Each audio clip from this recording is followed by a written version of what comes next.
I'm going to shuffle the content of the course around again. So we're going to do a different lecture than what was on Moodle. I just updated the Moodle, but the Moodle's still a little bit out of whack. I have to change some of the numbers and things like that. I'll be traveling on the very last day of class. So that's why I have some lectures that I recorded that are online anyway, so I'm going to push them to the end.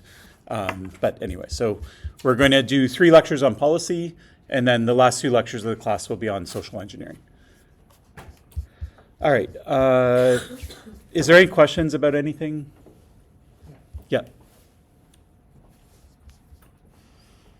DNS over TCP and HTTP. Yep. What's the difference, and why would someone use TCP over HTTP? Okay, so the questions about DNS, basically the network protocols that you use.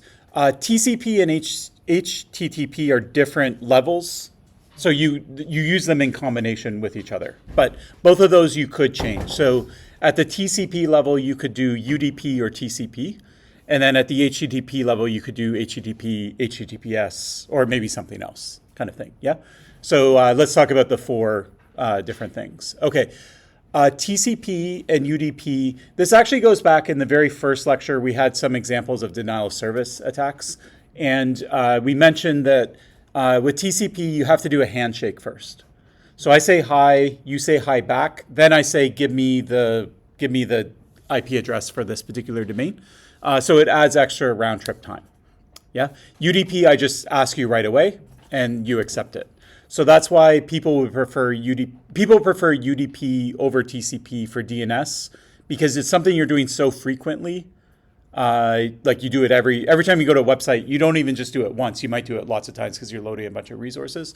So it happens so frequently that people don't like the overhead of a 3-way handshake.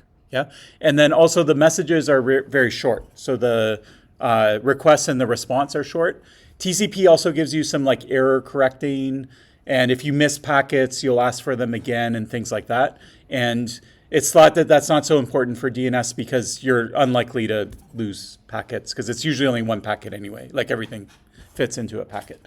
Then if you're using UDP, you can still use HTTP or HTTPS. Yeah. So like HTTPS over UDP is called, what is it called? I forget. It's called like datagram HTTPS.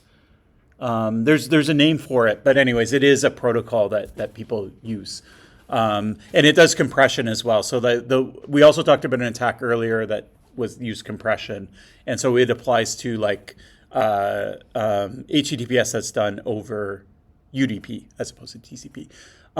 Okay.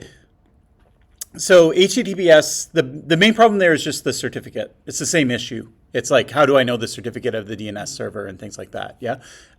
So you could do it. There is a push for it. They call it DNS over TLS.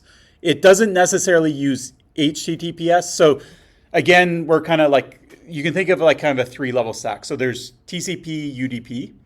There's HTTP which is just like the protocol for transmitting like HTML documents back and forth. Yeah. And then there's TLS, which is the crypto on top. Yeah. So HTTPS is TLS is the crypto. The messaging protocol is HTTP, and then you do it over TCP. Yeah. So when I say HTTPS, I'm really specifying like 3 things. When they talk about DNS over TLS, they're not talking about HTTPS, but they are talking about TLS, which is the S in it. So anyways, it's confusing, but DNS has its own protocol. Sorry, the DNS over TLS and yep. DNS over HTTPS, they're both on application layer? So yeah, exactly, yeah. So I don't know that anyone's proposing DNS over HTTPS specifically, but DNS over TLS is, you can just think of it as HTTPS. It doesn't matter, but that like middle layer is slightly different protocol. So the queries are encrypted when I'm in the HTTPS? Yeah. So if it's DNS over TLS,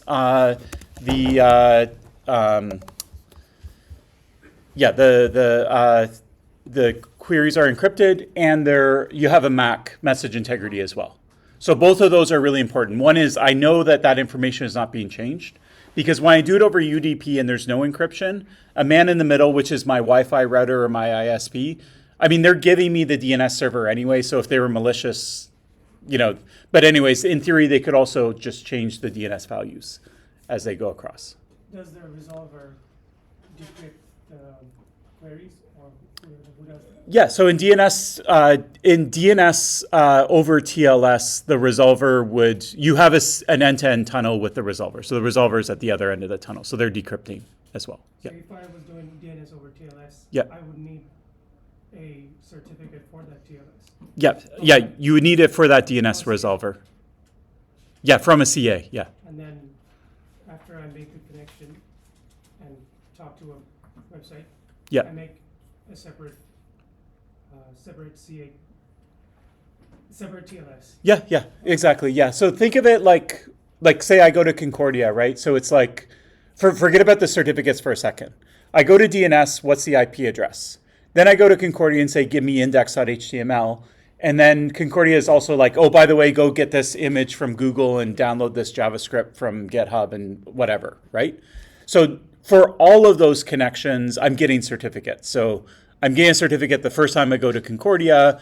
If I have to get something from Google, I need Google's certificate. Yeah, so I already have like 10 certificates.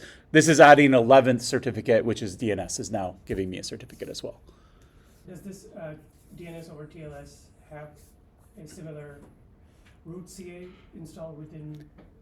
Yeah. So when people say over TLS, it implies something about the cryptography that's being used, but it tends to imply like the same CA, same root store, and all that stuff as well. But they can't be the same. They're different repositories. So sorry, I lost you there, but for the DNS and for CA that certifies websites. Yeah. domains. So they have different repositories. Okay. So can they be the same or can they be different? So this is the other problem with DNS over TLS. So a CA, they just give a certificate that binds a public key to a domain name, right? Okay. The problem with DNS is, now they can, in theory, do a certificate that would bind it to an IP address, but they tend not to do it because IP addresses change and blah, blah, blah, yeah? Okay, now the problem with DNS is when you get the DNS thing from your ISP, they just give you an IP address, usually, right? They don't give you a domain name. So you can't go and get a certificate for a domain name bound to a key. You need an IP address bound to a key, yeah? But what people say is, well, if you're doing DNS over TLS, then all your DNS servers should actually have domain names. So instead of you getting an IP address, you should get a domain name for it, yeah? And then you can plug it into the infrastructure because we already have certificates for it, yeah? So anyways, it's another like wrinkle in it, yeah? And then there's another system also that's different called DNSSEC, yeah? And DNSSEC is not, it doesn't do confidentiality. All it does is integrity. So basically what you do is you get your DNS record is digitally signed, yeah? But it's not actually it's not signed by the resolver. It's going to be signed by someone higher up in the chain.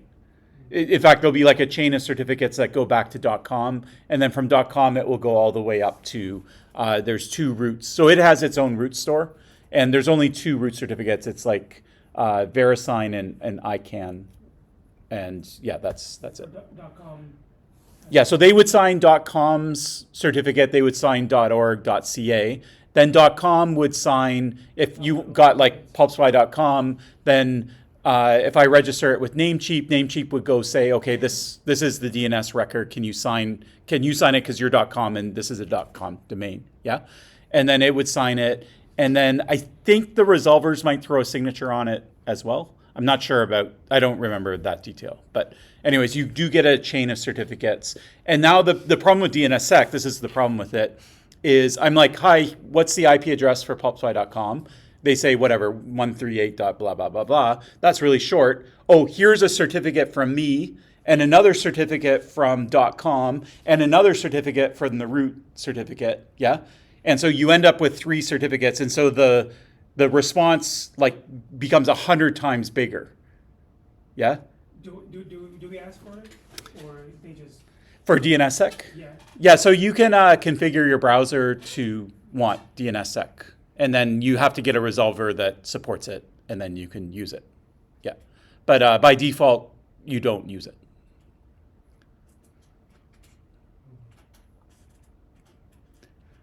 Why don't they do something like what Tor does, or instead of DNS over HTTPS, instead of making query to the resolver, you query to another server, a proxy, that could forward it to the resolver. So And this one is encrypted, the first connection between the client and the middleman. Sure. So that might alleviate load on the DNS resolver, but it doesn't alleviate load on you, the user. So you, as the user, are still you still have an encrypted tunnel that you have to set up. But the performance isn't the issue. Like, well, it is sort of with DNSSEC because it's more about the message size gets big.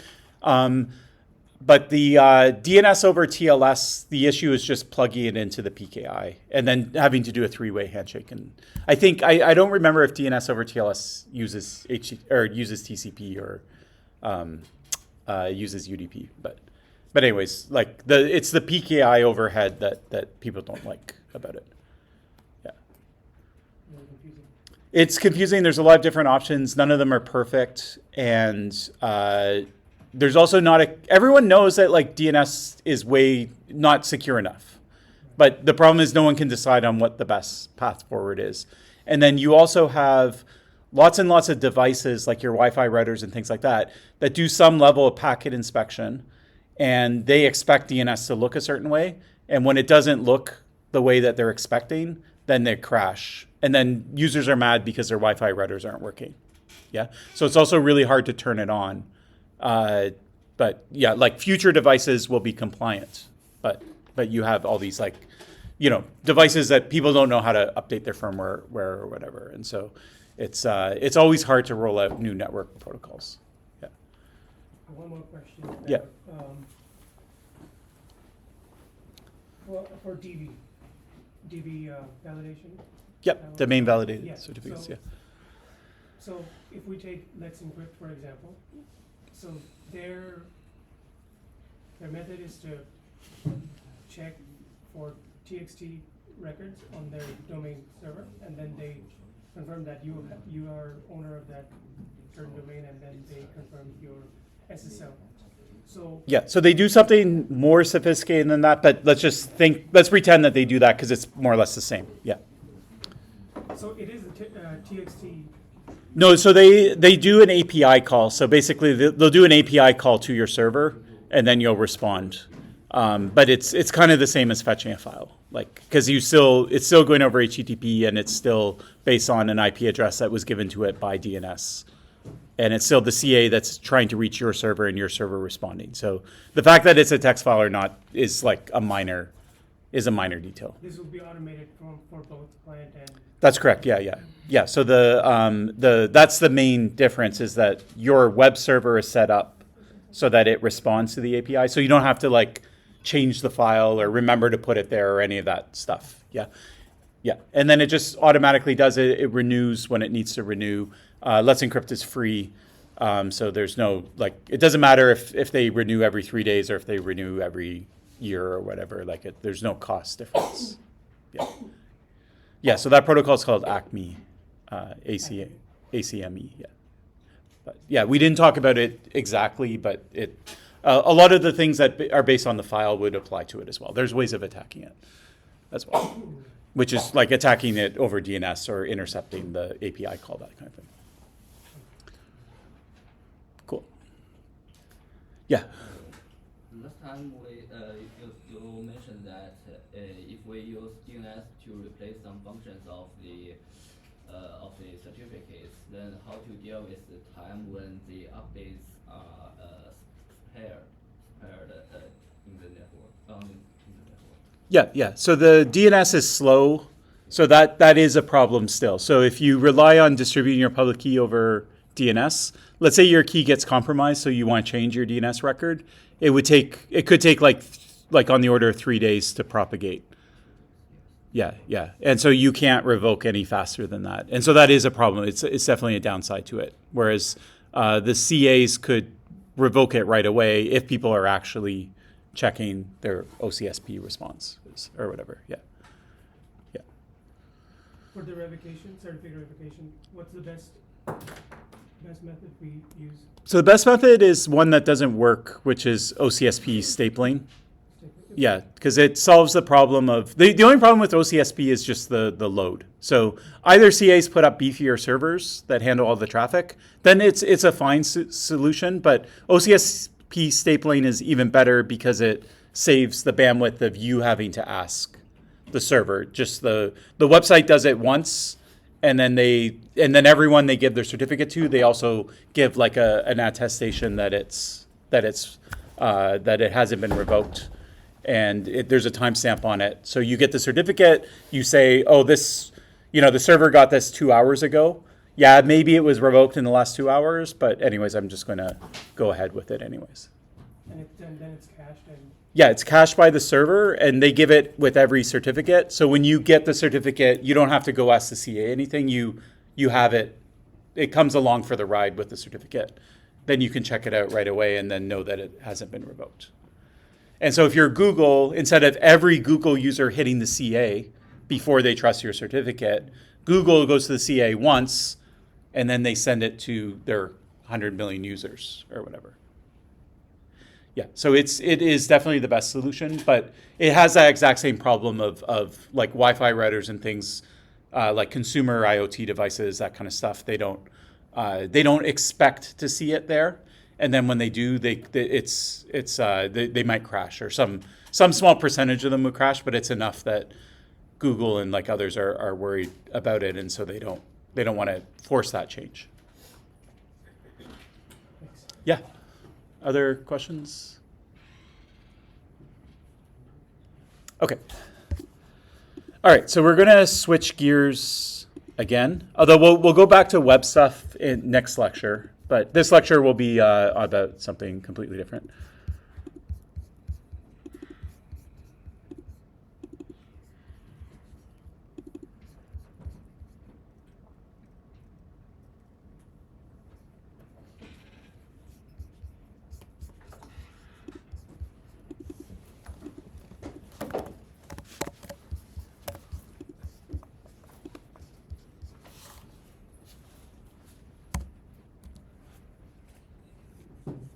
Okay, so the next topic I want to talk about is actually in the very first lecture, we were like kind of throwing around, someone hands you something and they're like, is this secure? And we said, well, the way that you approach it depends a lot on what it is, right? If it's software, if it's hardware, and then we had all sorts of examples of other things that people might ask whether it's secure or not. And one of them is like more on the human side, okay? And so this is something that doesn't get picked up elsewhere in our curriculum. So you'll take a lot of security courses. You'll take an entire course on network security and software security, OS security, that type of stuff. So you're going to learn a lot about those traditional ones. But the human-based stuff is not, there's no course for it. So I try to pick up some of it here. So we looked at usability. So that was one component. We will look at social engineering, which is basically trying to trick someone at the human level. And then a third component it's not strictly human, but it's sort of in the middle, has to do with policies, okay? So policy is just like a procedure or a rule, usually that a human chooses. They choose to enforce it. And if you are trying to attack a system and the policy is preventing you from doing it, there might be a way to still attack the system by going around the policy or finding a loophole in the policy or something along those lines. Okay, so policies, procedures, processes, we'll use those terms sort of indistinguishably, and they are critical for security. So there's lots of examples that you'll see over the next 3 lectures of things that went wrong basically because sometimes the policy was wrong. Sometimes the policy's not right or wrong. It's just a question of whether people understand it. So sometimes a policy is different than what you would expect, and then that creates problems because everyone assumes the policy is one thing, but the policy is actually a different thing. Most attacks on policy, if you go back to Stride, they fit in the E category. So they're escalation of privilege. So privilege means whether you are allowed to do something or not. It's kind of like access control. Whether you are allowed to do something or not is a policy. So the policy is going to say who is it that's allowed to do it, who's not allowed to do it. Yeah. And if you can find a way around the policy or a loophole in the policy, then you're able to do something that you aren't permissioned to do. Okay. And so we say you elevated or escalated your privilege. You got more permission than you were supposed to have, than people intended. So we've seen some examples in the course, and because I kind of rearranged the lectures, some of these examples you haven't seen in the new rearrangement because they're from the social engineering stuff. So I'll skip over the first example. We'll see it later. So the second example is actually going back to the DV certificates. Sorry. How the CA chooses to validate people, like doing, say, that email loop, that's a policy, right? We're going to do email.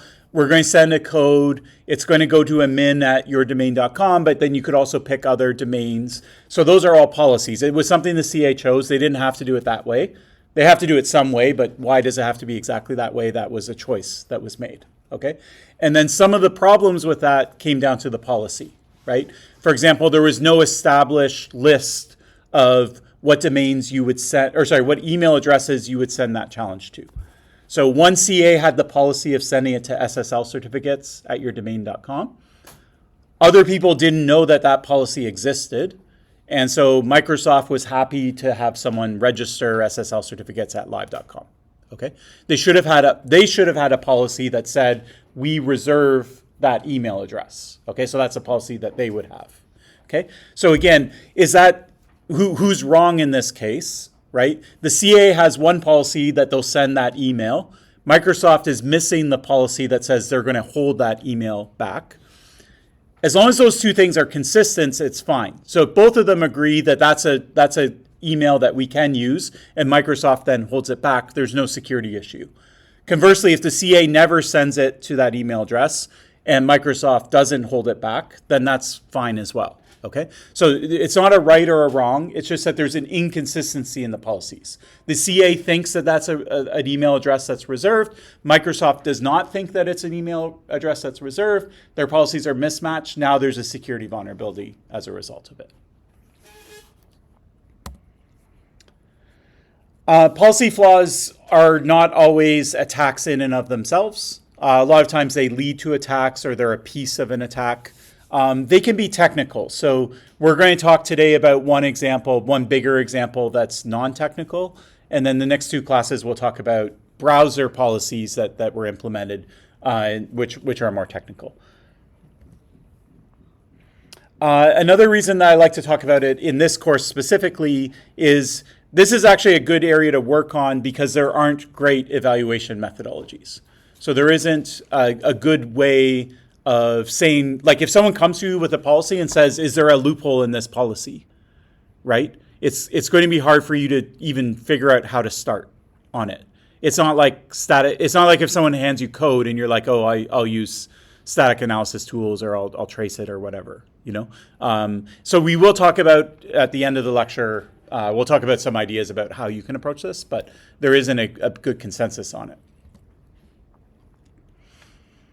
Okay, so I'll give you some quick examples, and then we'll do a longer example, and we'll take the example of airport security. That's a place where a lot of policies are in play. And then next lecture, we'll talk about policy that's in browsers. It corresponds to cookies. And then the week after, we'll talk about another policy that's very similar that's in browsers that corresponds to what happens when websites weave together content. To what degree is that content separated from each other? In particular, JavaScript. So if you download scripts into your website, are those scripts running with the permissions of the website? Are they running in an isolated environment? And there's something called the same origin policy. And people didn't understand what it was for a long time. And then that led to a lot of attacks called cross-site scripting attacks. Okay, so here's some examples of things that you might see in the news or whatever, or things that you may have encountered just here at Concordia. Okay, password policies. So you maybe when you go to register for a password for a website, it will say, okay, it has to be 8 to 12 characters. It has to have a special character, a capital letter, a number, or whatever. That's an example of a policy. Okay. Can you reuse a password that you've recently used? So that might be a policy. Most people think that these like kind of rules don't actually lead to better passwords. People do predictable things, like they'll replace an E with a 3 or something like that. And so it's not that much harder to crack a password with these rules in place. But the one policy that is actually very, very sensible is there are now lots and lots of leaked passwords. Okay, we have millions of leaked passwords that real human users have chosen. And what we could do is actually just check your password against that list. And if we see that somebody somewhere has used that password before, we say don't use it. Okay, so that's probably the best policy that you could implement at a password level. If you use password managers, it will automatically generate a random password for you. And that's, in my mind, that's what I do like when it comes to passwords now. So you are trusting the password manager now. And if someone gets access to your password manager, they obviously have access to all of your passwords. But that's where I kind of settled personally on it. But there's different trade-offs. Yeah. So when I put a password in the input field, it checks whether it's been leaked before? So that would be an option to do, yeah. So websites, very few websites do that, but yeah, there are some that do it. Or they'll at least check it against the top 1,000 or top 10,000 passwords, most popular passwords. What if it's a password that never got leaked but still makes its way across the server? So if it's never been leaked, then it's fine. Then it will accept They it. get to see the password? So they always get to see it anyways. So remember, it's been a while since we went through the password thing. Did we go through it? Maybe it's coming up. I can't remember. At some point, I think we did it earlier. Does anyone remember? I remember at some point I think I explained the password, like how it's done. But the website stores what's called a hash of the password. So when you register, it doesn't go over clear text, it goes over HTTPS, yeah? But once you decrypt it on the server side, the HTTPS session, you do have the raw password in your hand, yeah? And then if you're registering for the first time, I hash it and I store a hash of it. And then every time you come back, again, you send it over a tunnel, but once it comes out of the other tunnel, I get to see the password. I hash it again, and then I see if it matches the one that I stored. Yeah, well, just a question referring to sites like Have I Been Pwned? Yeah. So some people actually test their real passwords in it. Yeah. And we don't know how the password is transmitting to their server. That's correct. Yeah, so there are websites that will check this stuff for you. So the manager I just use Apple's built-in one. It also checks like websites and stuff like that with it. In this case, you are trusting Have I Been Pwned? Like basically, you're trusting them implicitly if you want to type your real password in. Now you can solve that a couple ways. One is you could download the list from them, and then you could locally go through and see whether it is in the list or not.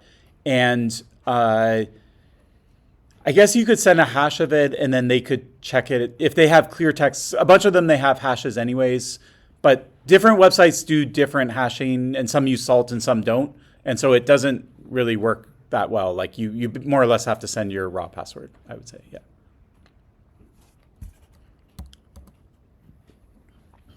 Privacy policy. So this is something on every website that you've probably never read, but you've probably seen. Terms of service, that type of stuff are similar. That's more about like copyright and things, not so much security. Privacy is the policy that's more security relevant. But anyways, these are also policies about what the website will and will not do, what they will collect, will they delete it, how long do they retain data, blah, blah, blah, blah. Another thing that happened that people were upset about is at some point, Facebook turned on two-factor authentication. And so it would send a code to your phone. It was a text message-based second factor. And Facebook said, oh, we're doing this to increase security. And then people said, they said, okay, that's fine, but now you get everyone's phone number. Okay, so now you have every user's phone number. I guess you always had the option of adding it to your user profile if you really wanted to, but now with a phone number, that makes their data more valuable because now they can uniquely identify you. If your name isn't unique, there's a bunch of Jeremy Clarks in the world, but only one of them has my phone number or whatever. Yeah, and so it was within their terms of service or their privacy policy that they were allowed to basically sell or monetize this number as a part of the data. So they said we didn't do anything wrong, but then people said, well, that no one reads the privacy policies anyways, and it turned into like kind of bad press for Facebook. Another example is something called Neuromatch. So this was added to Apple iPhones. It's probably I imagine it must be in Windows and Android as well. But when it was in the news, it was in Apple's. And so what this was is it's a piece of software that basically analyzes every picture you take. Okay, so if you take a picture, it does some machine learning, AI visualization, and it's meant to stop child pornography or other things like that, illicit images. And so it has some algorithms. And then if it finds a match, then it will basically notify law enforcement right away. And so it made the news because there were some people who had legitimate reasons. So for example, the one news article was about a dad whose son had like a rash or something like that. So he took a picture of it, sent it to his doctor. But then it got flagged as child pornography by Neuromatch. And then Apple closed down all his accounts. He lost access. He lost all his emails, and there was no like clear way of appealing it or overturning it. I can't remember if there was a police investigation. Once the police realized what happened, they're not going to pursue it. But it was like a nightmare to basically get out of this once it was initiated. So anyway, that was a set of policies. Now, is the technology good? Like, does it have a good purpose? It does, right? But you do have to set a set of policies around it in order to make sure that you have a way of dealing with false positives and that type of stuff. Okay, another example of a policy is, I think I have an example of it. Okay, so just actually forget about this as a policy example. I'll explain it later. Let's say that you get your phone bill from AT&T. In the US, they're a big telecom. And it looks like this. The URL looks like this. Okay? So it's sort of like AT&T.com, bill or whatever, profile 741. Okay? Now, what does this thing at the end mean, this profile equals 741?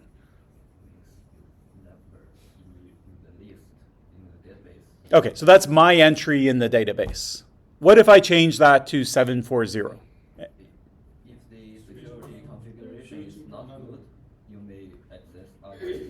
Exactly, yeah. Okay, so hopefully if I change it, it would say, oh, you're not logged in, you're not authorized to do that.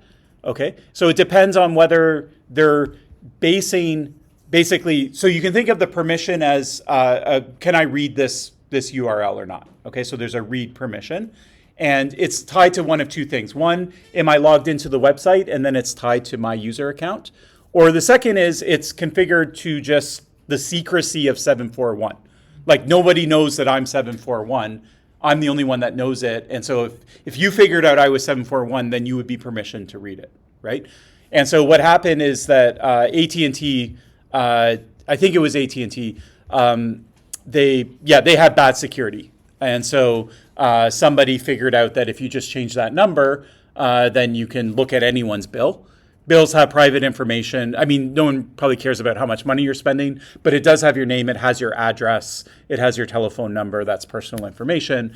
And then someone actually built a script, just like a small Python thing, that would just, it would download 1, 2, 3, 4, 5. And then they got charged criminally for hacking. And so the government said, oh, that's considered hacking. And they're like, it's not really hacking. I mean, they're public URLs, right? Anyone can do it. But the courts actually came down to the fact that because he had scripted it, if he had manually typed it in, they would say it's not hacking. But because he wrote a script to check every number, that's where it kind of crossed the threshold into actually being hacking. And so he actually was charged. The charges stuck, as far as I remember the case. But anyways. There's other issues on, let's say you're using a cloud provider. And let's say your competitor is also using the same cloud provider. Okay? Now, there's a chance that your processes or your data or whatever, they end up on the same physical server. So they're co-located on the same server, right? And so some cloud providers will say, and if they end up co-located, it should still be fine. They're both in virtual machines. But there is a shared infrastructure underneath, and some caching stuff, or the amount of time it takes to check the cache can leak like partial information. It kind of goes back to those side channel analysis attacks that we talked about. There are ways to sometimes like get sensitive information from other things, other processes that you're co-located with, even if you're both in your own container. And so what people said is, we want a policy that you'll basically never co-locate us with a competitor. So we'll never end up on the same physical machine. So that's a kind of policy that a cloud provider may provide, and then you may be able to request that. Swatting's an example. So this is a kind of social engineering attack almost. So basically what happens is, let's say that someone has a grudge against you for whatever reason. What they'll do is they'll call the police, and they'll pretend that like there's a very serious violent crime that's occurring immediately. And then they give the address, but they give your address instead. And now the police show up, full riot gear, guns drawn type of thing, and they go in. And there have been occasions where people get shot accidentally as a result of this. And even if they don't, the police are, they're breaking your door down. It's very disruptive. It's a lot of anxiety and things like that. So this is called a SWAT attack. Okay. Now, this is based on the policy. What's the policy that underlies it? Well, the policy is that if the police get a call, they don't know whether it's real or not, right? But they're going to respond as if it's real. Okay. You could flip that around, and you could say they could be skeptical. Like anytime there's a call like this, they could be like, okay, we'll send a couple officers just to make sure, and then we'll bring the SWAT team. But if they're wrong about it and it is a serious crime, right, then they don't intervene fast enough. Okay, so there's consequences either way. So if the policy is if it's too aggressive, then people can SWAT people for no reason, and if it's too lenient, then real crimes will not be dealt with efficiently. Yeah. So they've erred on the side of doing it. Although I think they're now maybe a little more skeptical. But this was a big problem, for a long time. Okay, AirTags is another example. I have one somewhere.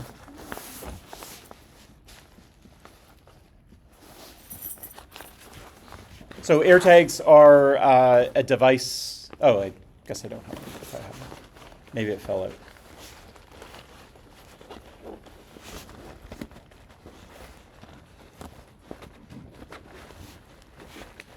Here it is.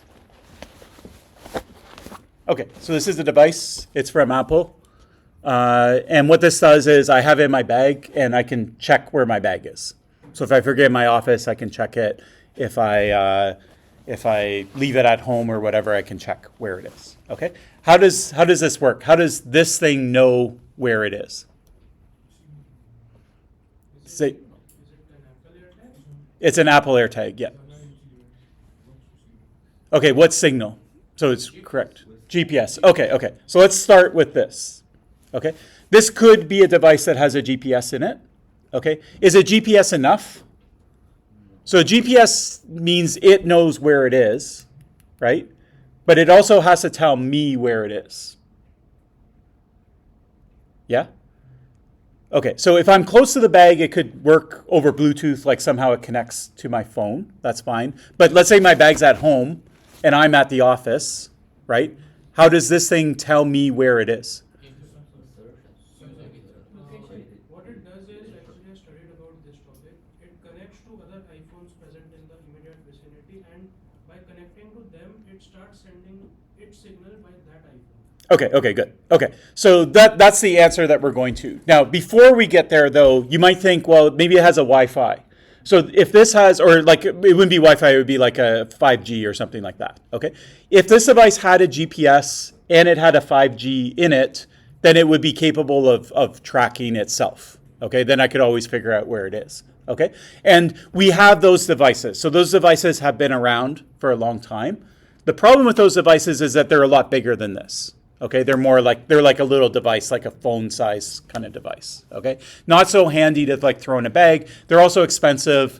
They have a GPS chip. They have a 5G chip as well, and so it's not as convenient as this. This is very convenient. It's lightweight. It's the size of a coin. Okay, it does not have a GPS in it, and it does not have any internet connectivity. Okay. The only thing that this has is basically a Bluetooth, which would connect to my phone, which is fine if I'm near it with my phone, okay? But again, if it's at home and I'm at the office, I'm not near it with my phone either, okay? So Apple's solution was, well, what if we could get this to talk to someone else's phone who's near it? So if my bag's at home and there's someone walking by my house, they have a phone, then they could see my AirTag, and then they could update Apple's database of where my AirTag is. So basically, it would use somebody else's device in order to update, okay? Now, Apple's able to do this because they control everyone's iPhone, okay? So what they do is they basically get your iPhones, like everyone who has an iPhone right now is picking up my AirTag, and they're updating its location, yeah? And so Apple was able to do that. So as long as this AirTag is in the vicinity of somebody's iPhone, then it will know where it is. Yeah? Okay, so that's a set of policies. Now, I am funneling my AirTag through your phone, kind of without your consent, right? But then Apple, like, now makes you, consent to it, and whether you realize it or not. Okay, so your iPhone is doing it. But anyways, okay, so there were a bunch of issues with this. Not issues so much, but a bunch of stuff came out in the news after Apple came out with it. One of them is kind of relevant to what we'll talk about later, is because this was so cheap and it was easy, like you can get 4 of these for, they're not like super cheap, but you can get 4 of them for, I think, maybe $75 or something like that. And so people started putting them everywhere. One place they put them was in their luggage. Yeah. So what would happen is your luggage would get lost, and this happens a lot. But what people didn't realize is, like, when your luggage gets lost, like, where is it? Right? You don't really know. The airport's like, oh, we'll find it, and then 3 days later it shows up. But what people realize were like really absurd things. Like, I'm standing at the airport and I can see my luggage is in an office there. It's locked. I can't get in the office. But like I have the AirTag and I know my bag is there. And yet nobody will let me like just go into that room and get it, right? Or like your bag would get like shipped to some like random house and it would like sit in the house for like 3 days, And so it gave a lot of transparency into where your bags were. And then people got really mad about their bags getting lost because they realized that it was actually a lot simpler to solve than they thought. It was like some real complicated reason why your bags were getting lost. So anyway, airlines had to change. Now, like they work a lot better actually in terms of baggage as a direct response. The other problem with these is, what if I want to know where you live, right? And so I slip it into your pocket or your purse or something like that, and then I just follow you digitally, or I put it on your car or something like that. So this was always possible. You can get trackers, GPS type of things, but again, they're big units. So you couldn't really you couldn't put it on a person without them knowing it. You could like put it under their car, like they're usually magnetic or something like that. But anyways, this was like worse as a result. And so people said, okay, this is going to result in a lot of stalking. Apple needs to do something about it. And so then Apple did change their policy. So what they did is they said, well, because this AirTag is going to a certain location, and we know where it's going, and we can see your phone, and we can see that your phone's going to a certain location, what we can do is we can warn the user that there's an AirTag, that every time their phone moves somewhere, this AirTag that's not registered to them also goes to the same place. Okay, so this happens to me a lot because I have AirTags. My wife will take my keys or whatever. She'll drive somewhere, and then she'll get a warning like this that, Jeremy's AirTag is traveling with you, kind of thing. So it says, AirTag found moving with you. The location of this AirTag can be seen by the owner. It tells you when it was first seen. Your current location can be seen by the owner of the AirTag. The AirTag might be attached to an item that you're borrowing. And then this is the important thing. If the AirTag is not familiar to you, you cannot disable it and stop sharing your location. So what I could do is I could turn off an AirTag that is traveling with me if I wanted to. Okay, this is a paper that's on Moodle. You're not required to read it, but it also goes through a bunch of other issues with policies. If you're interested in doing like a course project on policies or something like that, it's something that you should definitely read. They have some other examples. The main thing that they talk about is something called SIM swapping. Okay, I was just trying to remind myself if I had a picture of this. Okay, what's a SIM card? So this is something that we haven't talked about. So everyone knows sort of what a SIM card, but like what actually is it? What does it do for you? How does it help with anything? Okay, so it has something to do with your phone. It has something to do with your phone number. Where do you get a SIM card? What?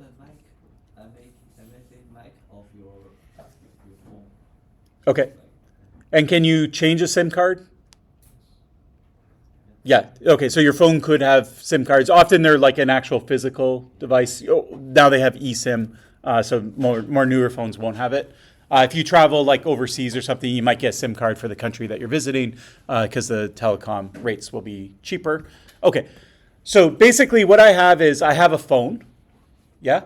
And my phone has some unique things, like there's a serial number and things like that, okay? So there's something unique about my phone, yeah? I also have a phone number, yeah? And my phone number is with Bell, let's say, okay? So Bell knows my phone number. Now, what happens when you call me? So you type in my phone number, you press enter from your phone. The call gets routed to Bell. And now Bell has, 10, 100 million customers. So how do they make my phone ring? They connect the APs through the wired connection, and then the AP will use wireless connection to find your phone. That's great, but the last thing is what I'm interested in, which is how does it find my phone? Through SSID, I think. I don't remember the name. I believe it's combined with phone IMEI that has a unique code. Yeah. It's combined with the phone number, and it's reachable with BTS. It's around the city, and every phone is sending a signal for the BTS, and it's trackable by the phone. Okay. And that identifier, is that on the phone or is that on the SIM card? Is where I'm going. It's on the SIM card. Okay. So the SIM card is basically, so if I took my SIM card out, put it into your hardware, your phone, and then someone called me, whose phone rings? Your phone. Okay. So basically whoever has my SIM card, that's whose phone is going to ring. Yeah. So SIM is kind of like DNS for phones, almost in a sense, right? So you have one type of identifier, which is a phone number, and then you have the actual identifier, which is on the SIM card, which is actually used to route the package. But people can't remember those identifiers. You could call people by typing in their ID, whatever it's called. But it's long and it's not memorable, so we have these like human memorable phone numbers instead. Okay, so the phone number is kind of like a domain name, and then the SIM card number is kind of like an IP address, if that makes sense. Okay, so all right, so let's say I'm swimming in the ocean. I drop my phone; it's gone forever. I'm never getting it back. Do I lose my phone number? No. Okay, so what happens then?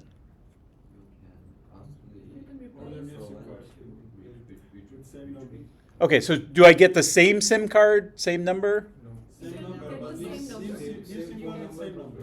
Okay, let's say I lose this, but I actually just lose it in my house, but I don't realize it. I think I lost it somewhere else. I can't find it.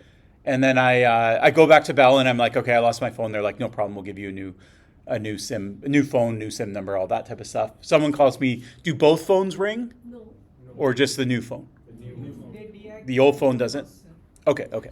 So what Bell has is they have the power to basically, they have a database that has, here's everyone's phone number, and here's the number on their SIM card, and they can swap out the SIM number, right? So they can remove the old one and give it to a new one.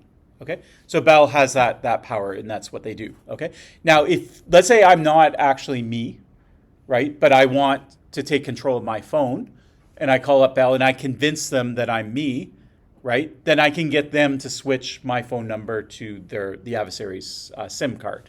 Okay, then their device rings. All my text messages go to that phone instead. Why would an adversary be interested in getting my phone number? Probably don't care about my phone calls. But the one thing they might care about is two-factor authentication, okay?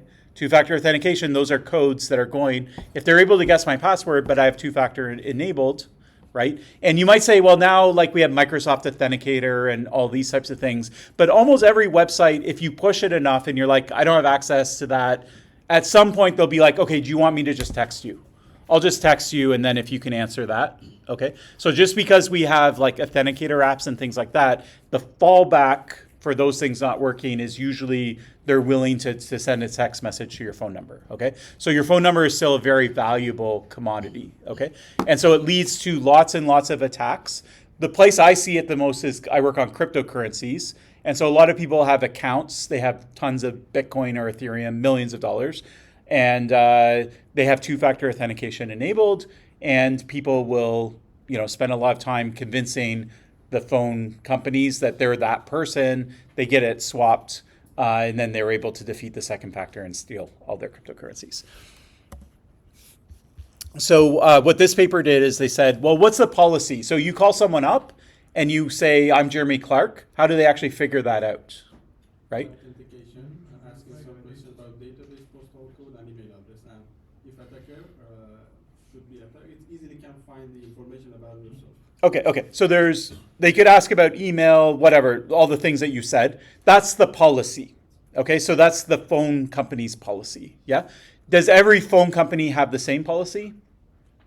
Not necessarily, right? There's no one setting that policy at like a government level or something like that. Yeah. So what these researchers did is they said, well, we're going to attack ourselves. It would be unethical to attack other people, but we're going to pretend that we don't know anything about ourselves, and we're going to call and ask to get a SIM swap for ourselves, and we'll see whether we can do it just knowing public information about someone.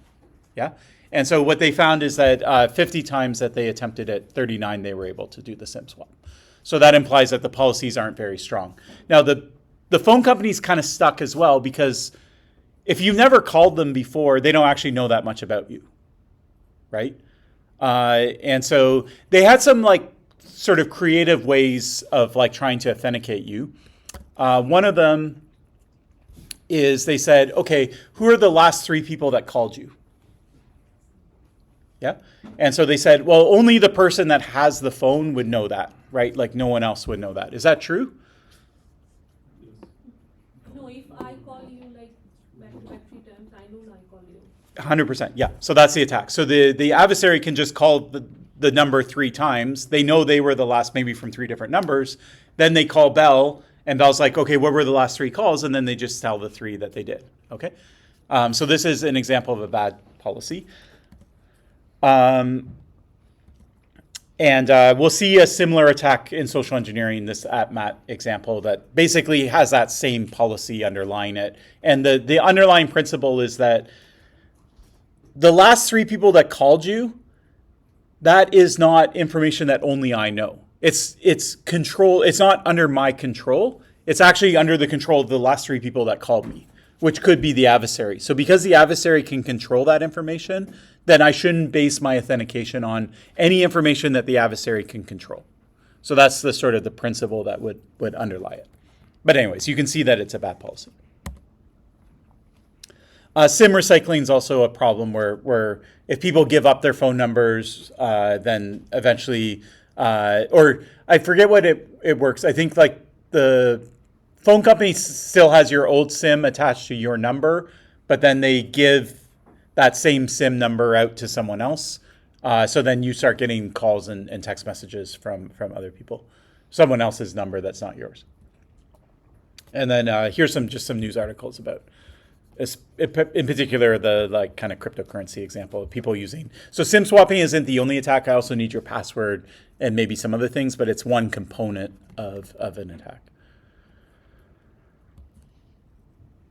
Here's another fun example of a bad policy. Okay, so this is an article, The Life Upending Flaw That USPS Won't Fix. So USPS is the United States Postal Service, so the Canada Post equivalent. And sometimes you move, right? You move houses, condos, whatever, and you have to update your address. And you can have your mail redirected from your old address to your new address, okay? And so the question is, how do you do that? And so this is how USPS does it, or did it. I'm not sure if it's updated yet. So what they said is, okay, there's a form that you can fill out. So I fill out the form, I say, here's my old address, here's my new address. And I don't have to show ID or anything. I just submit the form, and they're like, okay, we're not ready to start forwarding the mail yet, okay, but we will take the form and we'll start the process of setting up your forwarding. Then in order to check that that you are the right person or that you authorize it, what they do is they send 2 postcards basically saying somebody requested, or you probably requested, to forward mail from address A to address B. Okay, so they send that postcard to address A, they send that postcard to address B. Now, if you get that postcard and you're like, I don't know what this is about, I never forward my email, I don't even recognize this address where I didn't forward my mail, I don't recognize this address, then you could call a number and then they would stop the process, okay? But if you don't do anything, let's say a month goes by or a couple of weeks, I don't know what the time frame is, and they don't get any calls or any complaints about it, then they'll implement the change. Okay, then they'll start the mail forwarding process. All right. So this maybe sounds familiar. This is another example of what we call allow override, which is if you don't get a response, you do the permissive thing. Okay, so you allow the change. You could frame it the opposite, where if you don't hear back anything, then you deny it. Okay, so this is similar to revocation. So revocation was another example where you ask whether a certificate's revoked. If you don't hear back, you assume everything's good. Okay, so same thing. We send these postcards. If we don't hear back, we assume that everything is good. Okay, how can we attack this? Let's say I want your mail. Okay, what am I going to do? So I go to the post office, I fill out the form, no one checks my ID, so that's fine. Okay, then 2 postcards are sent. One sent to you, one sent to me at the address where I want to collect. When I get the postcard at my address, I just throw it out. I ignore it, right? But I can't do anything about the postcard that's sent to your address, right? Or can I? What could I do? Okay, so let's say I walk by your house, I see the mail person going to your mailbox, and then I go and I grab it, I intercept it. If you never get the card, what ends up happening? So if you never get the card, you don't complain. And if you don't complain, then they assume everything's good, and then they go ahead and now I have your mail. So I've succeeded at my attack. Yeah. I could also just send it, and I don't know, maybe you miss it or something like that. Yeah. And so it might get lost or ignored, or the person waits too long or something like that. Yeah. Okay. So anyway, this attack started happening, and people started reporting it, and the U.S. State Postal Service basically said, we're not changing our policy. It's too complicated. I can't remember what their excuse was, but they're like, we're not going to change it. And so it started getting worse and worse and worse. And then there was kind of a funny example in this story. So there's so USPS is the postal service. There's UPS, which is like a private postal service, like FedEx or UPS. And so what someone did is they did this attack on UPS. All right. So they did the attack on UPS on their corporate headquarters, or like one division of their corporate headquarters. And we don't know why they didn't respond to the postcard. They would have got it. But you can assume how much mail they get. You could see easily how that could get lost, right? Or somebody who's sorting the mail, they see it and they're like, I don't even know who to give this to in the company to respond to. They put it on someone's desk and that person's like, I don't know what to do with it. And it just gets lost or something like that. Yeah. And so what happened is the attack went through. All right. So this person started getting all this corporate mail from UPS. UPS themselves didn't even notice that their mail was missing for 3 months. Okay. Because they get so much stuff that they didn't realize it. And this person got so much mail because it's a huge corporate headquarters that they didn't have anywhere to put it. So they started putting it in their bathtub because that was the biggest thing. And their bathtub, when the police eventually sorted it out, they knocked down the door, they went in, and there was like a bathtub full of mail. And the reason they got caught was some of it was like HR, like checks and things like that. And the person started cashing some of those checks. And so they backtracked the financial fraud. Then they like basically raided the house, and then they found all the corporate mail like sitting in the bathtub. So anyways. Okay, how could we fix this? By authentication to change. Okay, so when you fill out the form, you need to prove that you belong to the old address. That would be one good way of fixing it. Anything else? Okay, so we could do deny override instead of allow override. So I send the postcards, but the person actually they basically have to submit saying, I got the postcard and I want this change to happen. Otherwise, it doesn't happen. So if it gets lost or ignored, the change doesn't happen. They would have to opt in to the change itself. So those are the two ones that I think either of them would fix it. And ideally, you would do both just to have defense in depth. Okay, let's see. All right, so now we're going to do a sort of longer example. So we'll go through airport security, which is fun because you've all probably flown before and had to do it. And so we'll think about the different policies that are in play. But since it's a good time for a break, why don't we take a break for 10 minutes and then we'll go through it.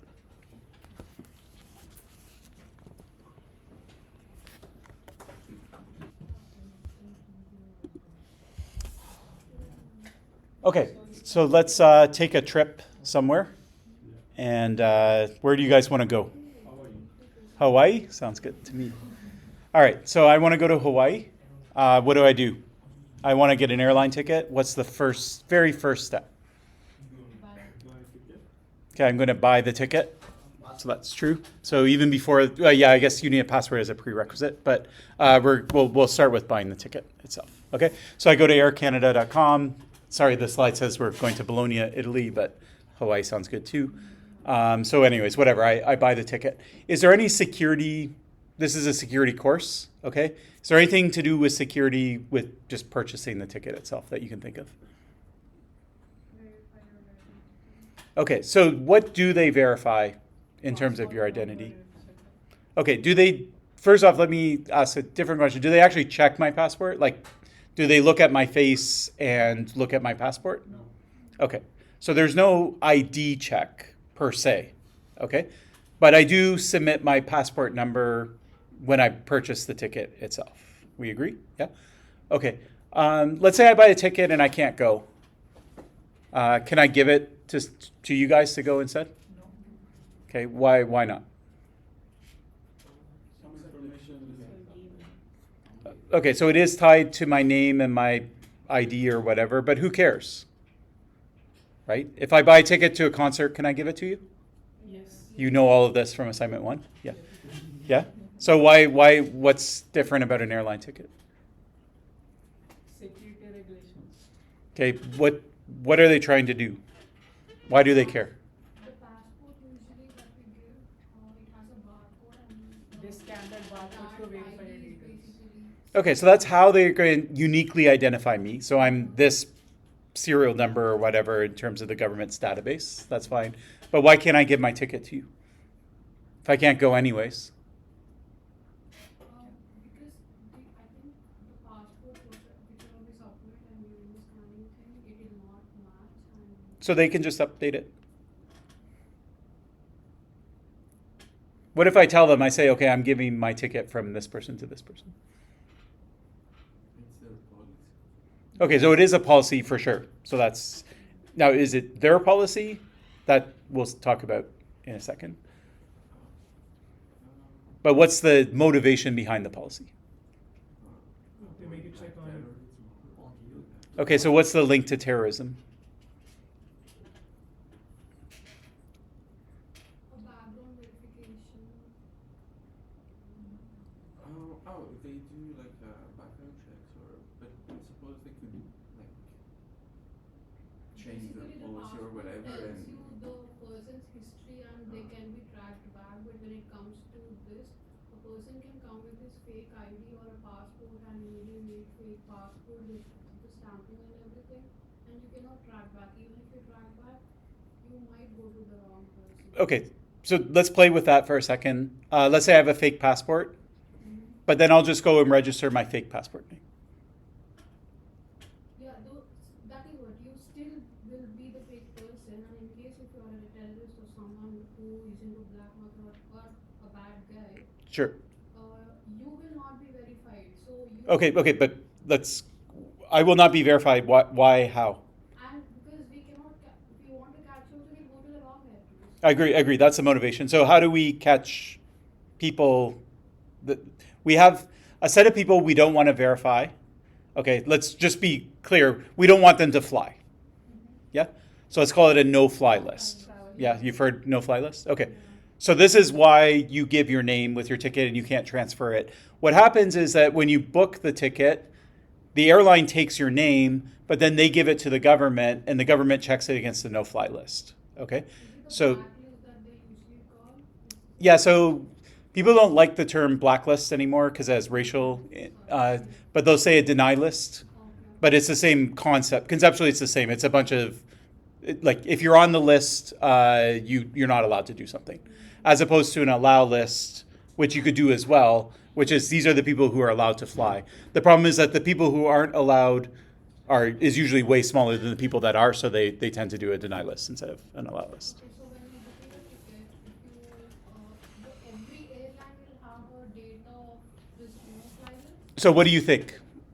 So that would be one way of getting it. So where does this no-fly list come from? Okay, the government, we'll talk actually, we need to be a little more specific than that, but the government has it. So they could give a copy to every airline and say, you guys check. Yeah? There's two problems with this. One is you trust the airline to check, right? The other is you're telling the airline and everyone who works at the airline who all the terrorists are that you know about. So I remember in the last class we talked about something called as computer will be blocking certain websites. So something similar can happen with this also, like a third party thing can be in between the channel and that will. Okay, so there might be a solution with a third party, but it's actually simpler, which is the airlines tell the government and the government does the check. Yeah, so the government has the list, they do the check. Yeah, so they want to get your name off of you. They don't like you transferring your tickets around because every time you transfer it to a new person, then they have to check the new person. And if they allow you to transfer your ticket, you could do it 5 minutes before you fly, and then they're not going to have time to do the check. Yeah. So this checking happens in that 5 minutes of booking the ticket? So sometimes you'll notice that when you do the ticket, it will be like, here's your receipt. You paid for the ticket, so financially everything's okay, but we're going to give you a ticket confirmation, Okay. and then that might take a day or two. You might not get it right away, and so that's what's happening with the ticket confirmation. The background verification that we talked about. Yeah. Okay, so that's the main thing that happens with it is you show up, you tell them what your ID is, but you don't actually show your ID because you're booking online anyways. You send your money, and then you may have a third party in the middle like Expedia. Then Expedia will take the money, they'll send your ID to Air Canada. Air Canada will send you back a confirmation. Tickets are linked to an identity. You can't transfer them. You can cancel a ticket and have the person rebook it. So it's kind of the same thing, but that's what you have to do to transfer it. And there's no actual check of your ID at booking time. If you go in person and book it, they might check it anyways, but it's not required. Now, at some point, the Air Canada will forward your ID to the government, and they're going to check the no-fly list. Okay. Now, what happens if you're on the no-fly list? Okay, we'll talk about that in a few slides. We'll just put a pin in that for now. They'll have a decision, but we'll talk about how you learn about that later. Okay, now what's actually on your ticket? What does your ticket consist of? The itinerary of the flight, your name, your barcode again. Okay, so there's you have the ticket itself. So I'm trying to distinguish. Later, you're going to get like what's called a boarding pass. The pictures are misleading, so these are called the boarding pass. Usually, you'll get that at the airport itself. So for now, you just have your ticket itself, but it's going to have all the flight information. Obviously, it's going to have your name, yeah. And there's one other thing that it will have. It will have a code basically, and that code is like what basically is like a unique identifier for not just the flight that you're taking, but you on that flight. So it's like a unique identifier for your for you being on that particular flight. So it's usually 6 characters long. It's called the PNR, passenger name record. We usually tend to call it a booking code. So you've probably seen, if you've looked at a ticket, these pictures are a little small. Later, there's some pictures. I'll show you what it looks like. But it's usually a mix of letters and numbers, and it's only 6 characters long. Okay? All right. Is this secret information, your booking code? Is it like some sort of password thing, or is it kind of like your name? It's, it's your name's not exactly. It's kind of secret, I guess, but at the same time, it's not like it's fine if other people learn what it is. So it is a kind of identifier, yeah. What if I know your PNR? Does that help me in any way? Is there anything bad I could do to you with it? Yeah, so I could try and impersonate. Anything else? So it turns out that if I know your PNR and just some simple information about you, like your last name, that's usually all it takes for me to make changes to your flight. Okay? So for example, if I want to cancel your flight, I go to a website and it's like, what's your booking code? What's your last name? And then it's like, okay, it must be you, right? And then I can cancel your flight. What people will do, like canceling flight is kind of like griefing you, like it kind of complicates your life, but it doesn't benefit me in any way. But if I cancel it and I get money, then maybe I have a way of getting that money out and sent to me. Another thing that people will do is they'll have frequent flyer plans. And so if I can steal your PNR, I'll just switch your frequent flyer to my plan. So I get your points and you probably don't notice it. Right? You booked your ticket, you put in your number correct at booking time, but if someone changes it, unless if you're getting an email or something like confirming that it was changed, right, there's a good chance you don't even notice. You don't get the points, I get the points instead. All right? And then that could translate into a kind of money to it. And then if I want to know your address or things like that, like often you'll put it in and it'll be like, okay, you're Jeremy Clark, here's your address, here's your phone number, here's your flight, and all of that type of stuff. Yeah. So these things should actually be kept more confidential than people realize. They are almost kind of like a password for your flight. And in order to do this thing, it's not like you're going to a person either where you're on video camera or something like that. You can do it just from your phone on a website. So it's very impersonal. Okay, so treat your PNR like a password. All right. And this is a problem because your PNR is basically everywhere. When you walk through the airport, you might be holding your boarding pass in your hand. It's there. It's usually big and in bold, right? So anyone that's standing beside you in line can read it. If you're wheeling your luggage behind you, you usually have these big baggage tags. They'll have the PNR on it, right? So if I'm following you, or I can just quickly take a picture with my phone as you go by, I can get your PNR. Okay, so it's actually a very easy thing to lift off of someone because it's not treated like a secret. The other thing too is if you want to get really fancy about it, I could try to crack your PNR. I could try and guess it. And so it turns out that they're not like a completely random 6 characters. Some of the characters are based on the fact that I'm flying Air Canada. Like Air Canada's booking codes always look a certain way. Right? So if I know a little bit about like, oh, you're probably on this flight, you're sitting in the waiting room, I can see what the next flight is. It's Air Canada to Bologna or Hawaii or whatever, right? I already know like 4 of the 6 characters, right? And then I just have to brute force exhaustive search the other ones, and eventually I'll find it. Okay, so anyways, those are a set of policies and security considerations. What's next? So now we purchased our ticket. Sorry, say it louder. Pack your bags. Yeah, okay. Pack your bags. And then what happens next? You check in. Okay, so we're going to go to the airport, and we're going to, what's the first thing that we do usually when we get to the airport? In terms of like a policy or procedure, like who's the first person that we talk to? Do we go straight on the plane? Baggage code. Okay, so there's usually a counter. We're dropping off our baggage, and we might use a kiosk that looks like this. We might go to the desk and talk to someone. So this is what we call check-in. And what do we get out of that check-in process? What do we walk away with that we didn't have before we started it? Security check. Okay, so there's security that will come later. There's your baggage tags that will come a bit later. The main thing that we're getting is the boarding pass. Okay, so you type in a bunch of information, it prints out a boarding pass. Now, do you have to use a kiosk to get a boarding pass? Okay, you can go to the human person, they'll give you a boarding pass. So you can use the kiosk, you can use the human. What if you have a phone? What you can do is you can actually get your boarding pass like 24 hours before your flight. You'll usually get a message, a push notification 24 hours. You can check into your flight, you check in. Now you have your boarding pass, it's on your phone, there's a QR code, you add it to Apple Wallet or whatever, and you're good to go. Okay, so let's assume that I do it on my phone. Do I have to mess around with that kiosk? Okay, if I'm not checking luggage, I don't have to.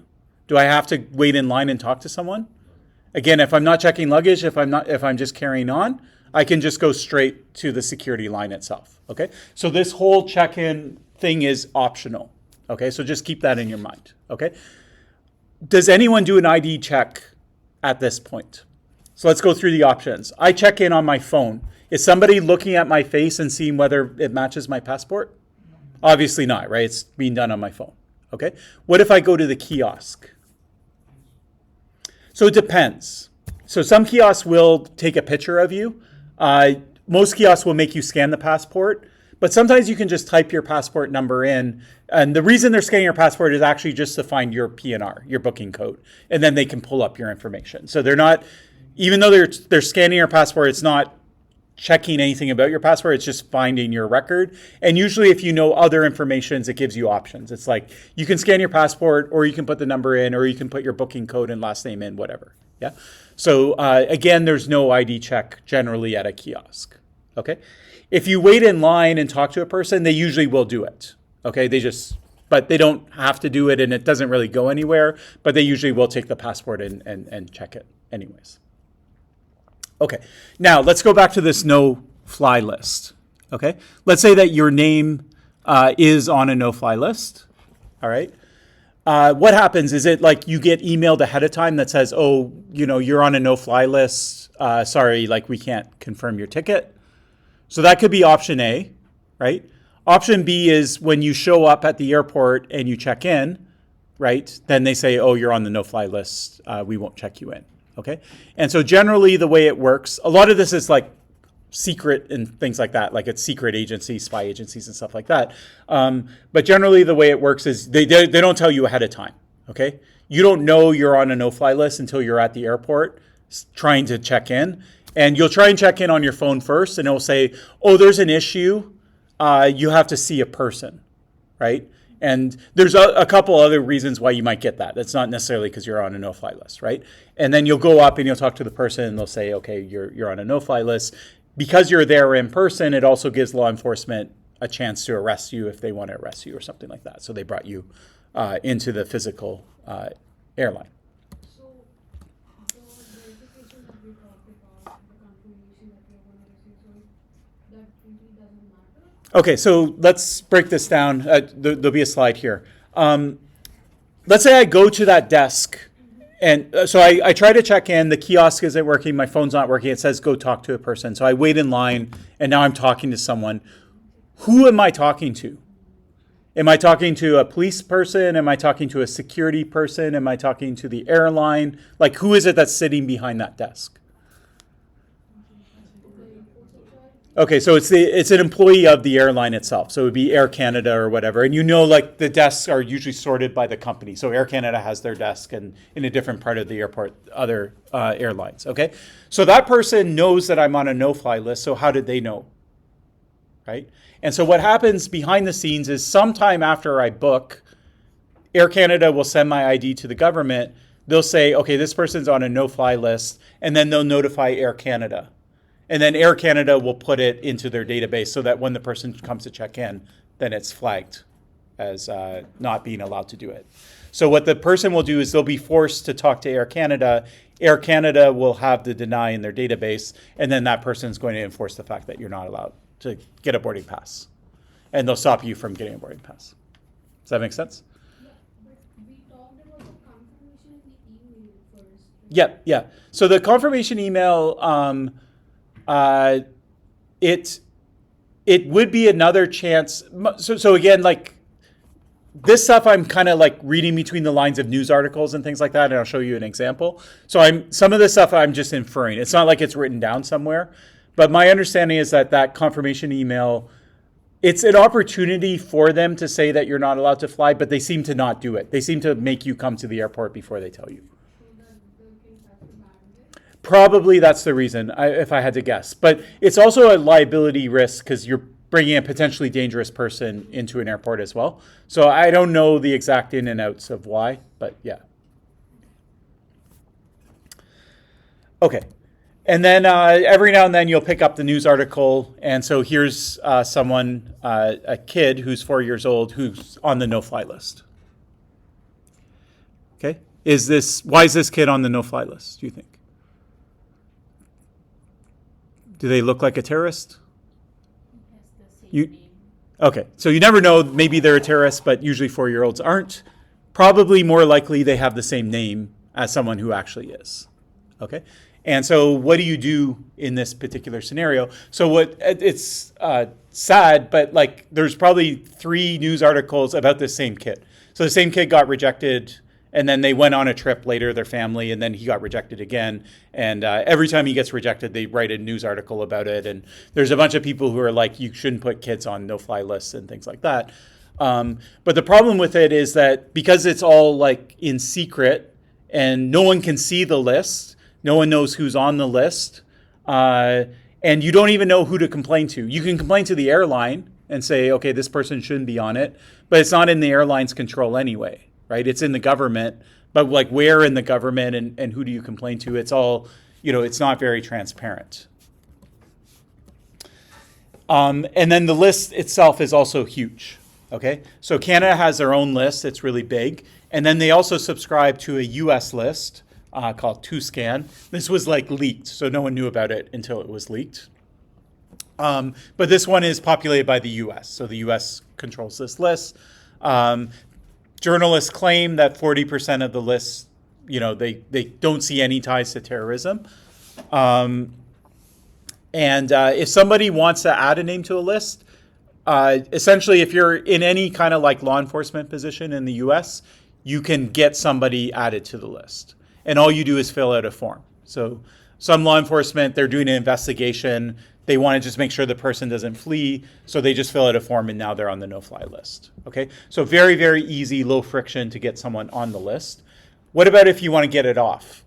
Say it turns out that person's innocent, the charges don't stick or whatever, you want to get them off. Well, no one knows how to get them off, right? And if you're Canada, you're using a US list, well, Canada can't get it off themselves. They would have to go to the US and put in a request. And so anyways, all of this stuff, so Canada has to file a written request to the U.S., but the Americans are not obliged to comply. Okay, so back to this story. So so basically you almost have to go to court in order to do it. And these people did, I think, go to court at some point, but then even still they were later flagged, so it wasn't enough, so it didn't really stick. Now, there is a process now where they'll give you a number. So if you demonstrate that you're not on the no-fly list, they'll give you like a code. There's a name for it. I think it's called like a known traveler identifier or something like that. But anyway, it's like a number. And then when you buy tickets, you can put that number in. You'll see it next time you book a ticket. So you'll see like there's different fields. They're optional, so like most people don't have it. But if you're in one of these corner cases where your name matches someone that's on the no-fly list, you have the option of putting it in to like prove who you actually are. Okay.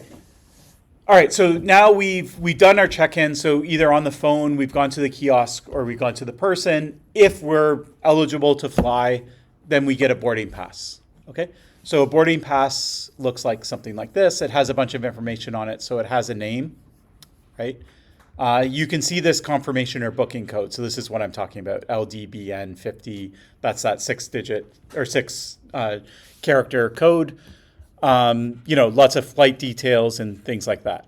Okay. There's also a nice barcode here that does something. Okay. You have a boarding group. What's the boarding group? So you're getting on the plane. Do you want to be the first person on the plane or the last person on the plane? Okay. Some people said first, some people said last, some people says it doesn't matter. Is there any reason that you might want to be first? Let's say you have a bag with you.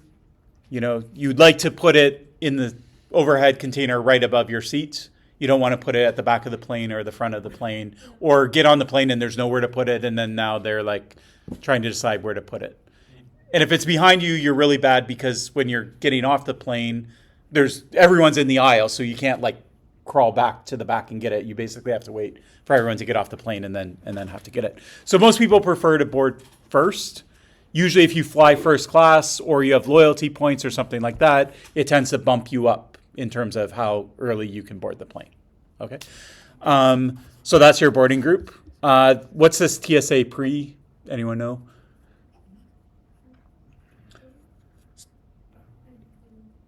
So eventually when you get to security and go through security, there's usually 2 lines. There's like the line that's really long, and then there's like a shorter line where there's like less scrutiny. Maybe the technology is like older in terms of what they do. And it's for people who have like some sort of security clearance, right?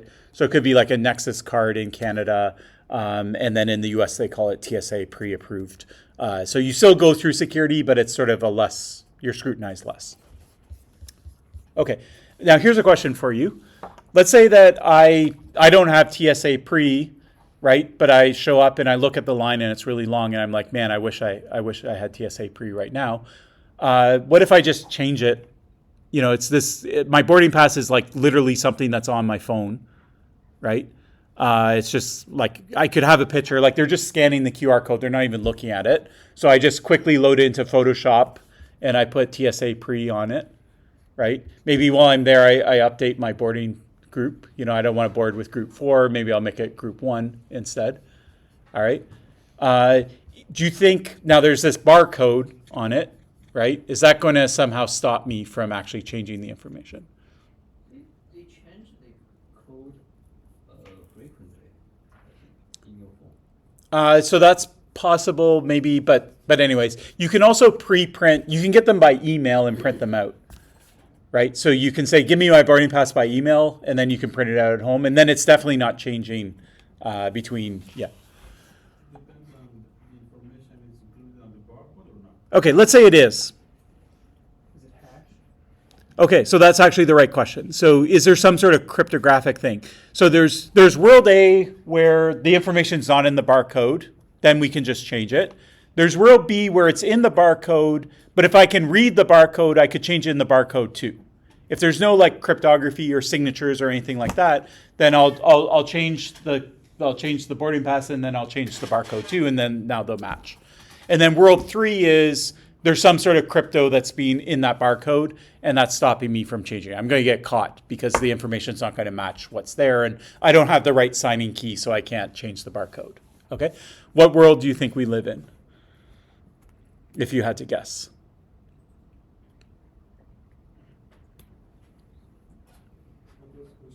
Yeah, so do we live in the world where the barcode doesn't contain anything, where it contains stuff, but it's easy to change the barcode, or it's cryptographically infeasible to change the barcode?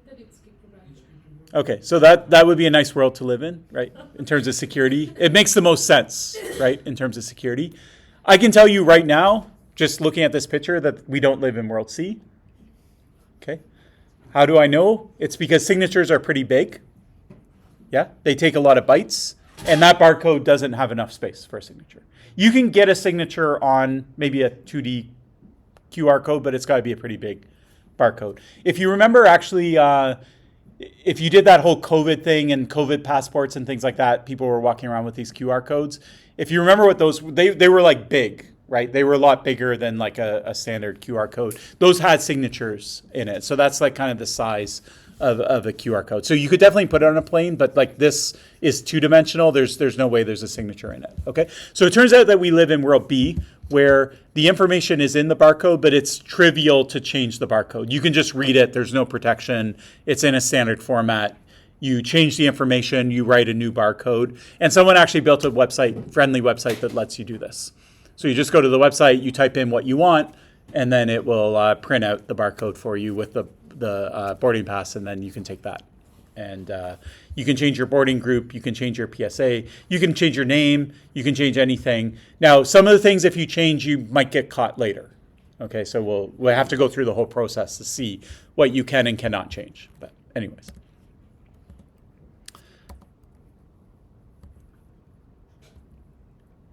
Okay, so there's no message integrity. And you might ask yourself, well, why not? Right? Like, we need a bigger barcode, but big deal. Why don't we throw a signature on it? The problem with a signature is that you need a signing key for it.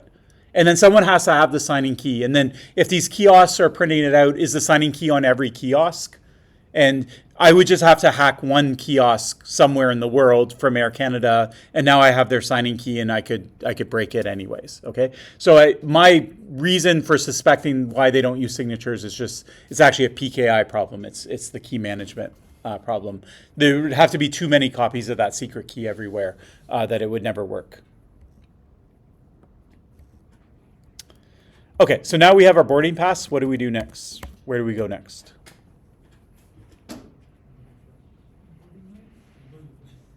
All right, so we can't go on the plane yet, unfortunately. Okay, so security check is coming up. There's one small thing that we're going to do before security check, maybe not, depending. We're going to drop our luggage off, okay? All right, so we're going to check our baggage. So what happens is we get a tag, a sticker. They put it on, or sometimes they make you put it on. Sticker has your name, it has your booking code, it has all the information. So there's no question about whose bag this belongs to. And then you put it on the cart, or they do it, and then it goes off on a conveyor belt, right? Now, what happens to it when it's on the conveyor belt? Okay, you don't see it, right? But behind the scenes, people are looking at the bags, okay? The people that are looking at the bags are two different agencies. All right. So in Canada, we call it the CATSA and the CBSA. All right. CATSA, they're known as the the TSA in the United States. Their job is basically to make sure that the flight is safe. Okay. So they're concerned with a terrorist act that might bring down the plane, like someone puts a bomb on the plane, something like that. Okay. That's their main job. CBSA is the border agency, okay? So they're the Border Patrol. And CBSA only has a role to play if you're flying across a border. So if you're flying from Montreal to Toronto, there's no CBSA, okay? It's just TSA, CATSA, okay? So one of them's with the safety of the plane, and then the other has to do with imports, okay? If you're flying across the international border, they both may inspect your bags. They might inspect it as you leave. The other border agency of the country you're flying into will inspect it on arrival. They're looking for a bunch of things. We'll talk about those later because it's the same stuff that they're looking for at different steps later. How do they look at the bags? X-rays, dogs, manual inspection are some of the things they look at. This is sort of what it looks like behind the scenes. Yeah. Okay, now let's say your bag is locked. Okay, why would you want to lock your suitcase? Okay, so someone could steal the whole suitcase, but they can't open it and go through it. the suitcase is with you anyways. Why do you care whether someone gets access to it? So usually the problem is when you get off the flight, right? When you get off the flight, then you have to go to baggage claim, right? But maybe you have to go through the border or something first, and you might get late, and so your bag's going around the conveyor belt, and people can still steal the whole suitcase, but at least they can't open it up and go through it and look at it, type of thing, okay? So anyways, people like to lock their suitcases. Now, what if this guy wants to look in your suitcase and it's locked? They have all rights to break your bag. Okay, so they have the right to break your baggage. Okay, so if there's a lock, they're going to break it, and that's fine. Usually they will put a sticker or something that indicates that they inspected the bag. I'm not sure if that's required everywhere, but anyways, they do have the right to break your lock. Let's say that the lock's built into the suitcase. If they break it, it's kind of annoying, right? Now it's not going to work ever again. And so someone had a very clever idea. They said, why don't we give these guys a special key? And so when we sell luggages, we'll get all the people in the world that make luggage, and we'll tell them, make a special lock where there's 2 keys that unlock it. One of them is the key that comes with the bag, right? Your personal key. And the other is a secret key that belongs to the TSA or the CA TSA in Canada, okay?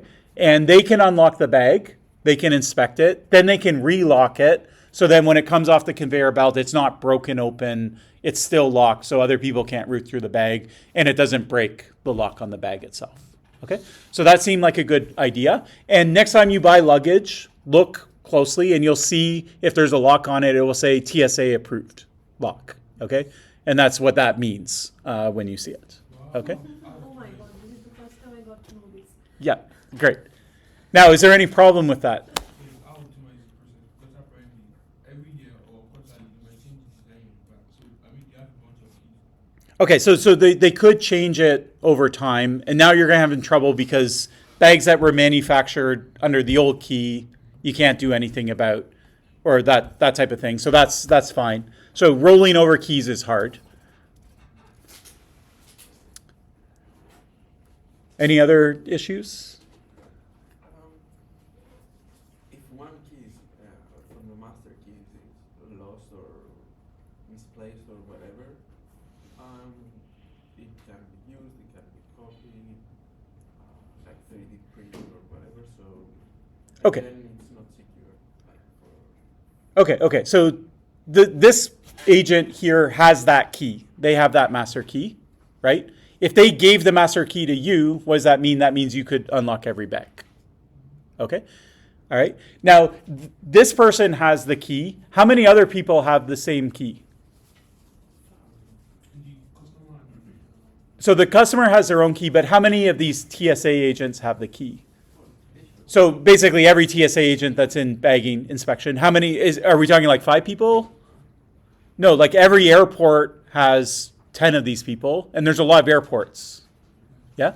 So there's probably 10,000 people that have the same key. Yeah? All right? If I want a copy of the key, I need to get it off of one of 10,000 people. Okay? Is that going to be challenging? No, not at all, right? And how do I get it off of them? So I could steal it, maybe they misplace it, I bribe them, I give them money for it, I just get a picture of it. If I can get a picture of it, then I can 3D print a replica of it, and then I can sell the 3D print on eBay. Yeah? Do you think you could go to eBay right now and buy a TSA approved key that unlocks every TSA bag? Yeah, you can, 100%. Yeah. Or you can just print it yourself. You don't even have to pay for it. You can download it. Okay? So there's about 50,000 TSA agents, and Canada probably has the same key as the US, and so it's probably even bigger than that. And if just one of them leaks it, then it's useless. Yeah, and so that did happen. And this is a lesson for a lot of people like this idea, we call it key escrow, where the government has a key that unlocks something. So there was a big push to put it into end-to-end communication. So if you are using WhatsApp or something like that, You even see it now. There's an ongoing debate in the UK right now about that exact issue. Should the government have a special key so that they can unlock information? You always end up in the same place. It just takes one person to leak the key, and once it's leaked, then the whole thing was worthless in the first place. It happened with, we used to watch movies on DVDs, right? Like these CD things, and they had encryption on it, and every DVD player had the decryption key, but it had the same decryption key. And for a while, like no one was able to get that decryption key because it was in hardware. It was like in a circuit, you'd have to reverse engineer it.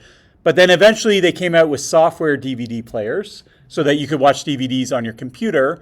And now that key has to go into RAM because your computer's using it to decrypt. So it needs it there. So the second the very first software DVD player hit the market, someone downloaded it, they pulled that key out of RAM, they distribute it, and now there's like DVD burners and crackers and things like that, and you can basically take the encryption off of any DVD. And then when they came out with Blu-ray, they made it more sophisticated, and they actually had a thing where they could revoke keys. So like if a key gets leaked, they could cancel it and then roll over to new keys, and it would only work on newer devices. But it ended up being such a nightmare that they never used that feature. Even though that feature was built in, it leaked, and then once it leaked, they were just like, well, who cares? So this kind of key escrow stuff never works. Another analogy is sort of with people with top secret clearance. So like if you want to look at government documents, some things require you to have top secret clearance. But now the number of people with top secret clearance in the US is so big, it's like 1.25 million, right? It just takes one of those persons. They need access to it as well, right? But stuff is going to leak, like the Edward Snowden kind of leaks and things like that. Like that is inevitably going to happen if you give over 1 million people top secret clearance. Okay, so there is this whole key thing with it, and then once your bag is inspected and they're happy with it, they put it on the plane. Usually, your bag is put in a place that's physically isolated from where you're sitting. Okay, so could you get up in the middle of the flight and go get your bag if you wanted to? So you can't. There's literally no door or anything like that. Why do they do that? Prevent from attacks or something. Okay, so there's definitely a safety consideration. So it's just you don't have access to the bag. It could be like protection, like say someone does get a bomb or something on the plane, they'll blow up the baggage container, but it might not affect the rest of the plane. So there's an anti-terrorist thing. Another reason is that the cabins are usually not pressurized, so they don't have breathable air. And so because it's just your luggage anyways, and so it's a little cheaper, you don't have to pressurize it. So those are the main reasons why they're isolated. Now, different planes might be different. There might be planes where you can go into it, but yeah, most planes are set up this way. Okay, so we dropped our luggage off. It's on the plane, passed inspection. Now we're ready to actually go through security. Okay, so the first lesson is when we talk about airport, we talk about airport security. We mean actually one thing that happens in the middle where you walk through the metal detector. But as we've seen, there's a lot of security that happens before you ever get there. And there'll be some security that happens after as well. Oh, actually, sorry. I'm even getting ahead of myself. There's one thing that happens before you even get to security. Okay, what will happen is you'll go to the security line at the start, and there'll be someone usually standing at the top of the line, and they'll scan your boarding pass. Okay, why is that person there? What are they doing? What if you have to guess? I don't expect you to know the answer. Okay, let me ask a different question. Do they check your passport, if anyone remembers? Yes. Okay, so some people say yes, some people say no. This is country dependent. So in the US, there is a agent that sits outside of security, and you have to go up. It's like a booth, and you talk to them, and they check your passport. In Canada, they do not. So in Canada, you go, they scan it, and then they tell you where to go. Okay, what are they looking for when they scan it? Okay, so this is mainly logistical. So the main thing is they just want to, first off, they want to make sure you're in the right line. Okay, because there's international and domestic flights, and they sometimes have different security areas and things like that. The second thing they want to do is they want to timestamp when you entered the security line. Now they know that you're somewhere in the security line, okay? And if there's an issue, like say the security line is an hour or 2 hours, right? And your flight's about to leave, the flight attendant can be like, okay, did this person even show up? Oh, I can see that they checked in at the start of the line, but they haven't made it through the end of the line. Maybe if there's time, they could do something like pull you out of line and fast track you or something. Or maybe they decide, oh, we're going to leave anyways, right? So part of it is logistical. You're in the right line. We know when you entered the line. When you get to security, they scan it a second time. Okay, so right before you go through security, or the security officer, they'll scan your board pass again. And then now that creates a second time stamp, so I know you've gone through security as a result.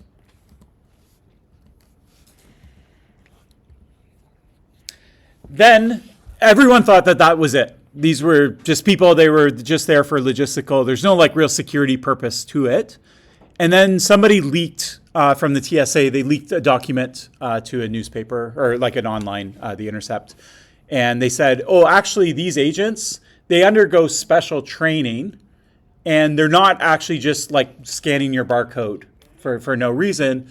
What they're doing is they're checking to see if you're suspicious.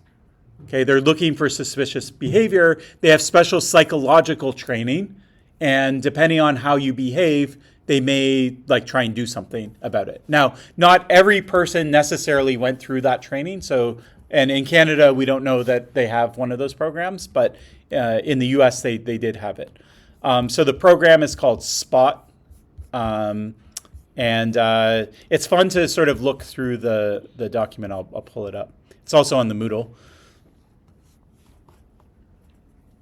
So I'll tell you the kinds of things that they're looking for. Let me try and zoom in here. Point system. That's not working.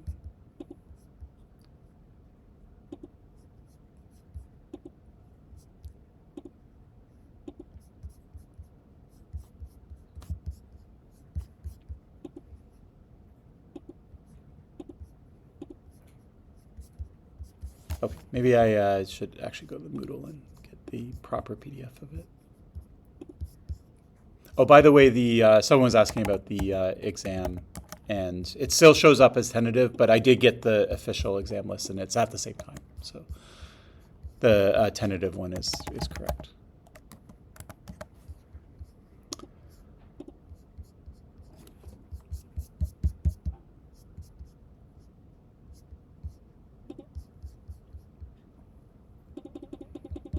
Okay, so it's a point system, as was pointed out. Whoops.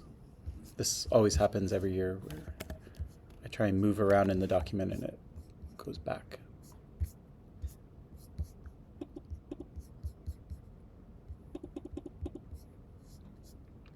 Okay.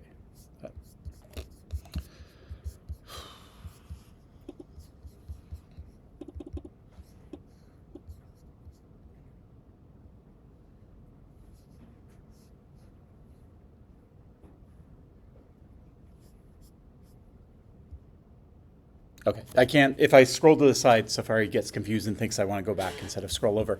But anyways, we'll just look at what's in the center column.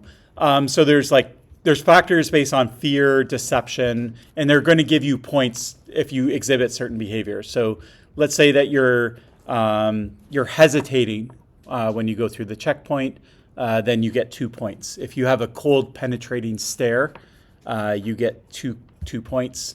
If you have widely open staring eyes, you get 2 points. For deception, if you have a disguise on, then you're going to get 3 points.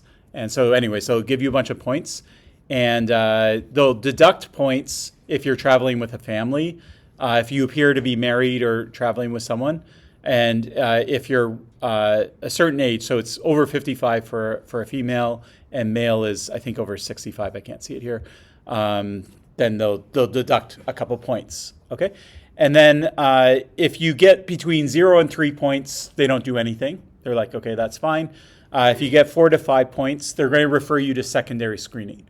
So secondary screening is you go into a room and then they'll ask you questions. They might do a physical pat down as opposed to just going through the metal detector. And if you get a 6 or more, then they take you to secondary screening, and they also bring the police. So LEO means law enforcement officer. Then there's more point stuff that goes on. So like if your eyes are blinking really fast, if you're gazing down, if they ask you questions and you're sort of evading the questions, there's a bunch of objects that you might have. So like if you have GPSs, if you have like blueprints of buildings and things like that, like rope, duct tape, loose batteries, that kind of stuff, then they'll add points to it. And then there's some like things that are like obviously like that you shouldn't be traveling with, like a firearm, large amounts of cash. If you say that you're not going to comply with screening, if you have drugs on you, that type of stuff, then they refer you to law enforcement right away. Now it scrolls over. Okay, so this is the SPOT program. And so people are basically, they're trained to try to figure out whether you're stressed out, if you're fear, or being deceptive. Okay, is this a good idea or a bad idea? Okay, what's bad about it? Inefficient. Okay, and what about it is inefficient? There's lots of passengers. More like judging people. Okay, so could a TSA agent do a good job at deciding whether you're being deceitful or not based on the way that, like how fast you blink and things like that? It's a little subjective. So it's very subjective. Yeah. Okay. So it's subjective. We're not sure about like the error rate, basically. Like it could have a lot of errors. Is it even based on science? Like people who are stressed are like, do they actually sweat a lot? Do they things like that? So some people think, yeah. Okay. So there could be a basis for it, but we're just not sure whether we could train someone to recognize it, more or less. Yeah. That's the consensus. Okay. Yeah, reading body language and things like that. Okay, so after this came out, lots of people were asked their opinion of it. Some people who had like degrees in clinical psychology and stuff like that were asked. Some of them even went to the government and testified about the program. And so this was one person that was asked to testify. She's a psychology professor. And so this is what she says. This is her opinion. So she says that if you give someone a lot of training and you bring people that are either trying to deceive them or not, think of like a lie detector kind of scenario, except for you're just sort of talking to them. You could just guess. You could flip a coin and you would have a 50% chance of saying whether they were deceptive or not. And if you do all this training, you can do it like 51% instead of 50%. So like it improves it just slightly, but basically like it doesn't, you can't tell. You might as well be randomly guessing at it. Different humans, when they're deceptive, people who are being deceptive may not show any of those signs. And people who are not being deceptive may show those signs, okay? Especially in an airport scenario, right? Why else might you be sweating or, like nervous or things like that? Well, maybe you're running late for your flight, right? Or maybe, you're stressed because you have kids that are running everywhere and you're trying to keep everyone together. Or you're about to go through security, you have nothing to hide, like you're fine, but it's still kind of intimidating, right? You're not sure, are they going to look through my bags and things? And did I remember to throw out that water bottle and all that type of stuff, okay? So there's going to be a lot of people, they're not terrorists, they're just, they're stressed out because airports are stressful. So there's no great variation between people, like people who are trained to detect deception, or if you just pull someone random with no training and ask them to tell, they do this, they have the same success rate. So experts, if you give people a lot of training, they're not going to be any better than anyone else. And there's not a lot of reliable clues to deception. And there's lots of reasons you might be stressed, nervous, or discomfort. That doesn't mean that you're actually being deceptive. Okay. Now, another thing we might do is say, well, does it work? I mean, they did run it, right? And so did they catch any terrorists with it? How many did they catch? Because like, despite what she says, if they caught 1 million terrorists with it, then, who cares about the theory? So there's not a lot of data about it because it was a secret, top secret program, so they weren't talking about it. But what was leaked indicated that there was some data about it. So first off, how much does it cost to do all this extra training? It was estimated to cost $900 million for the TSA to train all their agents across the U.S. That's a lot of money. Okay, even for governments spend a lot on a lot of things, but that's a lot of money to spend. And so they had one field study where they looked at it for 5 weeks in 2007. And so a bunch of people went through. 4% got enough points that they were referred to second screening. Okay, so it amounted to 429 people. So 4% of the people that went through, 96% of them, no problem. 4% had enough points that they went to screening. And then 4% of that 429 had so many points that they got referred to law enforcement as well. Okay? And law enforcement ended up arresting 16 people. Okay? So of all the people that went through this program, so it would be like, this is 4%. I should have the total number here. But anyway, thousands of people went through. There were 16 arrests. Okay? So maybe that's okay. Maybe it pays for itself. I mean, 16 arrests, it doesn't sound like a lot, but it is. But it's only 0.01% of all the people that were subjected to it. For $900 million, that maybe is not like the best use of money. And then now the question is, okay, of the 14 people that were arrested, what were they arrested for? Were they terrorists? This program is meant to detect terrorism, right? It's TSA, it's not border services, it's not law enforcement themselves, right? So this is a counterterrorism measure. And so it turns out that 0 of those people were arrested for terrorism, okay? They were arrested because they had a weapon, they had illegal drugs, or they didn't have immigration papers. So that was the reason for the arrest. So in other words, program is scientifically not sound, and in practice is basically a big waste of money. And it's not even catching who it's supposed to catch. Okay, now we're ready to go through security screening. Okay, so this is a search of you as a person, all the items that are on you, and any possessions, anything you have in your possession. So any bag or anything like that you're carrying. Do they check your passport at security? No. Okay. Do they check your boarding pass? Okay. So they scan your boarding pass. Again, this is more logistical. Now we know you've made it through the security line. You're in security. You'll be through security in 5 seconds if nothing goes wrong. And so the airline knows sort of like you're somewhere. If you went through security 15 minutes ago, you had time to walk from security to the gate. So if you're not there waiting at the gate, then we're just going to leave without you. But generally, they don't scan your passport. Okay. So far, has anyone looked at your passport? No, right? I checked in online. I carried on. I didn't drop off my bags. The person at the top of the line, they checked my boarding pass, but they didn't check my passport. Now I'm going through security. No one's checking my passport. Okay. And once I'm through security, I'm going to go to the ticket and get on the plane. They're going to check my passport then, but that's the only time. So basically, I'm going to make it all the way to like the footsteps of the plane before anybody even looks at my passport. So keep that in mind. Okay, so what is this? First off, how do they do the search of you? Okay, they're going to search you, like what technologies do they use? How could this search look? So you know the answer, it's the obvious answer, but what is it exactly? So you go through security, what do they actually do? So you put your bag on a conveyor belt, and then usually you walk through something. What do you walk through? Okay. All right, so it's some sort of detector. Okay, is it a metal detector? Yeah? Okay, so it could be. So there's 2 things that you could walk through, and they're actually slightly different technologies. So one thing you can walk through is a metal detector. They're usually identified. It's kind of like when you leave a store, like there's 2 like pillars. Maybe there's a ceiling, but the ceiling's just cosmetic. And you walk through, and if you have metal on you, it's going to ring. Okay? So what do you do with your metal before you walk through? You take it off, you put it in the bin, you put your other stuff through the bin. What happens when your stuff goes through on the bin side? Do they look at the bin?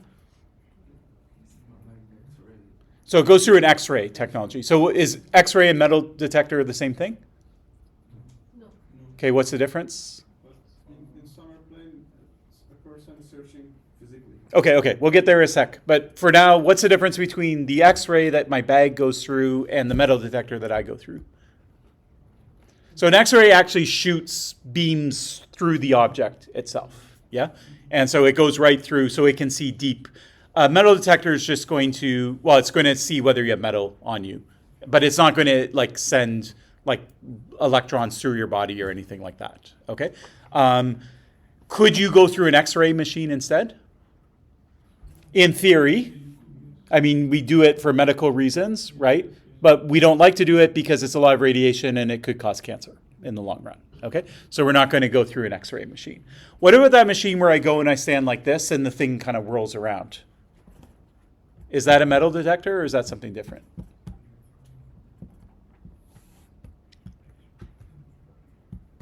So it turns out it is an X-ray machine, okay?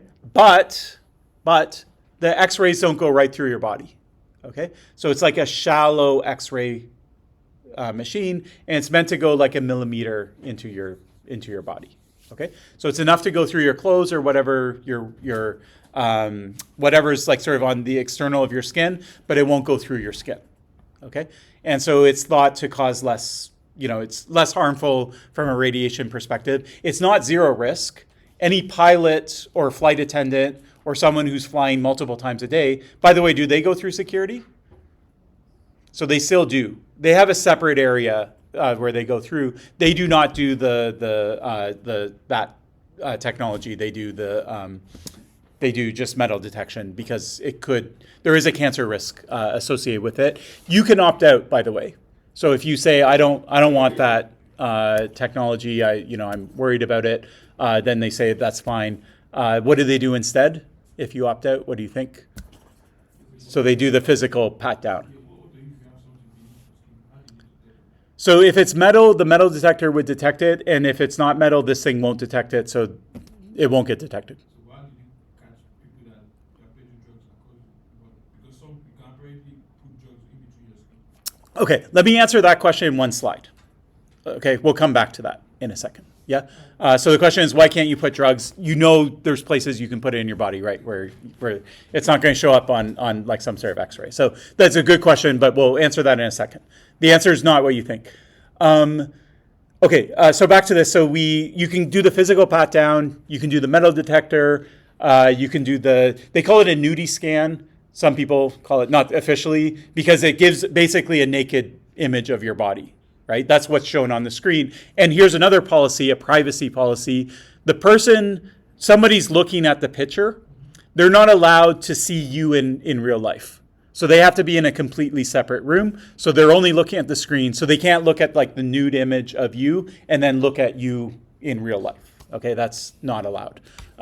So anyways, is there anything else that you might see at this point? Do they ask about whether you want to do the check or not, or just They don't ask, so you have to opt out. you have to opt out? Yeah. So you have to say, they'll be like, can you step through? And you'll be like, I opt out. Oh, okay. I did it once, the very first time I did it, just to see what would happen. And then they had just brought the machines out. It was very controversial in the news and things like that. And so like probably lots of people were opting out. And then they pat you down. So that was fine. It's not like they strip you. It's not like a strip search or something like that. They just like pat you like with the back of their hands. But yeah. Okay, so pat down, the two types of machines. Anything else you might be subjected to search to try and figure out what's on your person? Okay, so dogs is another one. So I had a weird experience where I went to some airport it's in the U.S. somewhere, and they made us stand in a circle outside. It was outside the security area in the hallway. So we all stood in a circle, and they're like, put your bag in front of you. So we all put our bags in front of you. It was a group of people, like maybe 20 people. And then they brought dogs into the middle of the circle, and the dog like kind of did a lap. And then they went off, and then everyone's like, okay, we can go now. And they're like, yeah, now you don't have to go through security. So they opened the door, and they're like, oh, you don't have to go through, like the dogs searched you. And everyone was like surprised by that. Like they thought it was just an extra search, but it wasn't. So yeah, dogs are another thing. There's another thing too where sometimes you go through the metal detector, they pull you aside, and then they have this like long stick, and they have like a cotton swab on it, and they rub it on your hands, maybe on your clothes, They put it in a machine. What's that? Why are they doing that? For deep scan, metal deep scan, maybe you put it on the body. Yeah, so it's looking for traces of chemicals that would be on your body. Okay, what kind of chemicals? Okay, so this actually goes back to the earlier question of hiding drugs and things like that. TSA actually don't care about drugs. So that's the answer to why they don't care whether you can smuggle drugs. You think they do because they're kind of like law enforcement. They have guns. You know you can't bring drugs on the plane and things like that. If they see drugs, don't get me wrong, they're going to report it to law enforcement. Okay, they're not going to be like, we don't care. But they actually just care about bombs. That's their thing. So their whole setup is oriented towards catching explosives, weapons, that type of thing. You're not allowed to bring drugs on, but that's not what they're looking for. Yeah. So the dogs may be looking because the dogs might be part of border services. Border services care about drugs coming across the border. But the TSA, they just care about So they're looking for chemicals associated with bomb making, gunpowder, like that kind of stuff. Okay, so here's the metal detector. This is the nudie scan, physical pat down. They'll open your bag up as well if they see something. So they could do a physical inspection. They could use dogs. And then this is what that chemical swab thing looks like. Okay, and so here are the things that they're interested in. Okay, so any type of guns, firearms. This is straight from Transport Canada, the CTTSA's parent organization in the government. Devices that could stun someone, so like a stun gun, like a taser, that kind of thing. Sharp objects, tools that you could injure, or like break a window on the plane or something like that. Blunt objects that could cause injury, so that's similar to sharp objects. Any kind of explosive device, any kind of liquids, aerosols, gels. Why do they care about liquids? Why can't you bring a bottle of water onto a plane? So they're concerned it might be a bomb. Okay, how do I know it's water that's in the bottle? Maybe it's a liquid explosive. So that's why liquid explosives are not allowed. Acids or compressed gases and things like bacterias and viruses and anything like that could be used, mold, that type of stuff that you can bring to some extent. So these two things, there's size limits on because you can't just ban liquids entirely. People have, toothpaste and deodorant and a bunch of stuff that they want to travel with. So what they do is they restrict the size. Why are they restricting the size? Well, they figure that if it is a bomb, it's not going to be big enough to do enough damage. It could do some damage, but it's not going to bring down the plane. So that's the motivation for limiting the size. Okay, what's not on this list? Drugs, right? Counterfeit money, lots of money, things that they do care about. Someone cares. The government cares about that. Okay, but TSA don't care about that, right? This is all just oriented toward the safety of the airplane. So that's what's in their purview, but they're not the only kind of police person walking around an airport. You have border inspection, you have actual police law enforcement as well. So I have a question. Yeah. Do you have a particular type of chemicals or substances that you look for? For example, let's say I'm a chemist, I have an emergency. I need to move or go to another country with a particular substance or element or compound. Yeah. So apparently, we have sulfur, chlorine, and in powder form. So essentially, this is chemical in powder form. Would they still scrutinize it based on the fact that these are just maybe for a particular surgery or something like that? Okay. So there's two things. So what if you have to fly with some crazy chemicals or something like that? Yeah. So there's two things that you're going to do. One is you could pre-register it. I'm sure, I don't know the exact process, but I'm sure there's a way to fill it out, a form and things like that. And the second thing is that this only applies to things that you're traveling with on your person, right? This is only your carry-on luggage. Your check luggage, remember, it's not with you at this stage. It's also going to end up in the plane and it's going to be physically separated from you. Yeah? Sometimes you might be right because if they mix together, it might cause catastrophic. Yeah. I'm moving it in a very small amount, like maybe something that I can carry with me. Yeah. My 10 kg luggage. They still scrutinize me more, I mean, based on the chemicals that Yeah, so if it would trigger suspicion for sure. So I don't know what they would do. So it depends on how it would show up on the X-ray because they're not looking at your luggage; they're just looking at the X-ray.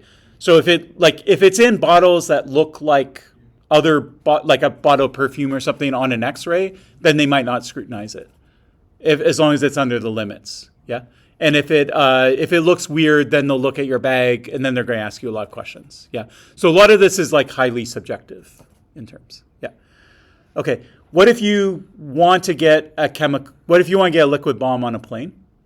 Okay, and you want to get more than 100 milliliters of liquid on the plane. Is there any way possible to do that? We can divide it into like. Okay, so we could separate it, maybe have multiple people flying, then you recombine it. What if I just wanted to walk through with 5 liters of liquid? what type of liquid? Yeah, what is there any kind of liquid that I could do that for? Yeah, they are colorless liquid. I mean, water is colorless as well. So it could be any, I mean, depends on the liquid or what we are looking at, the compound form of liquid. Yeah, so they won't analyze the liquid. The X-ray will just show up as they can see that there's liquid in your bag. Okay, so there are a few exemptions. So one of them is, I've done this, breast milk, baby formula, anything like that. You're actually allowed to bring as much as you want. Okay, so if you're a terrorist and you want to use a liquid bomb, what are you going to do? Make it look like breast milk, and you might have to bring a baby with you for it to be a believable story, right? Yeah, but you can actually bring as much as you want. And another weird one is contact lens fluid. I think because they just generally come in big bottles, people don't buy small bottles. For some reason, there's some sort of exemption for it. So there's one guy, this article's on Moodle, you should read it, it's a fun article. His name's Bruce Schneier. In the article, he does that boarding pass, he prints out a fake one, he makes himself like get first boarding, TSA free, all that stuff. He takes a reporter along with him. He does all sorts of weird stuff in the article just to prove he's like a critic of all this TSA stuff. He thinks it's a lot of security theater is his term. And so he brought contact lens fluid just to prove the point. So he actually brought 2 bottles. So they were big bottles. So 24 ounces, I'm not sure what that is in liters, but like way above the limits. And he had 2 of them. And the officer did like pull him aside and say, okay, why you have this stuff? And it was just like a bottle with masking tape and it said like saline solution on it or something like that. And the security officer's like, why do you have this? He's like, well, it's contact lens fluid. I'm allowed to fly with it. He's like, oh yeah, okay, that's fine then. Oh, by the way, why do you have 2 bottles? And he said, because I have 2 eyes. And then the guy like laughed and let him. And then he went through with it as well. Okay. So anyways, there's a lot of security theater that's involved. Recording this? And so the reporter was there like taking notes. So there wasn't a video recording, but he reports it in the article that this happened. Yeah. All right, we're completely out of time. So why don't we end on that funny story, and then we'll get through the airport at the start of next class.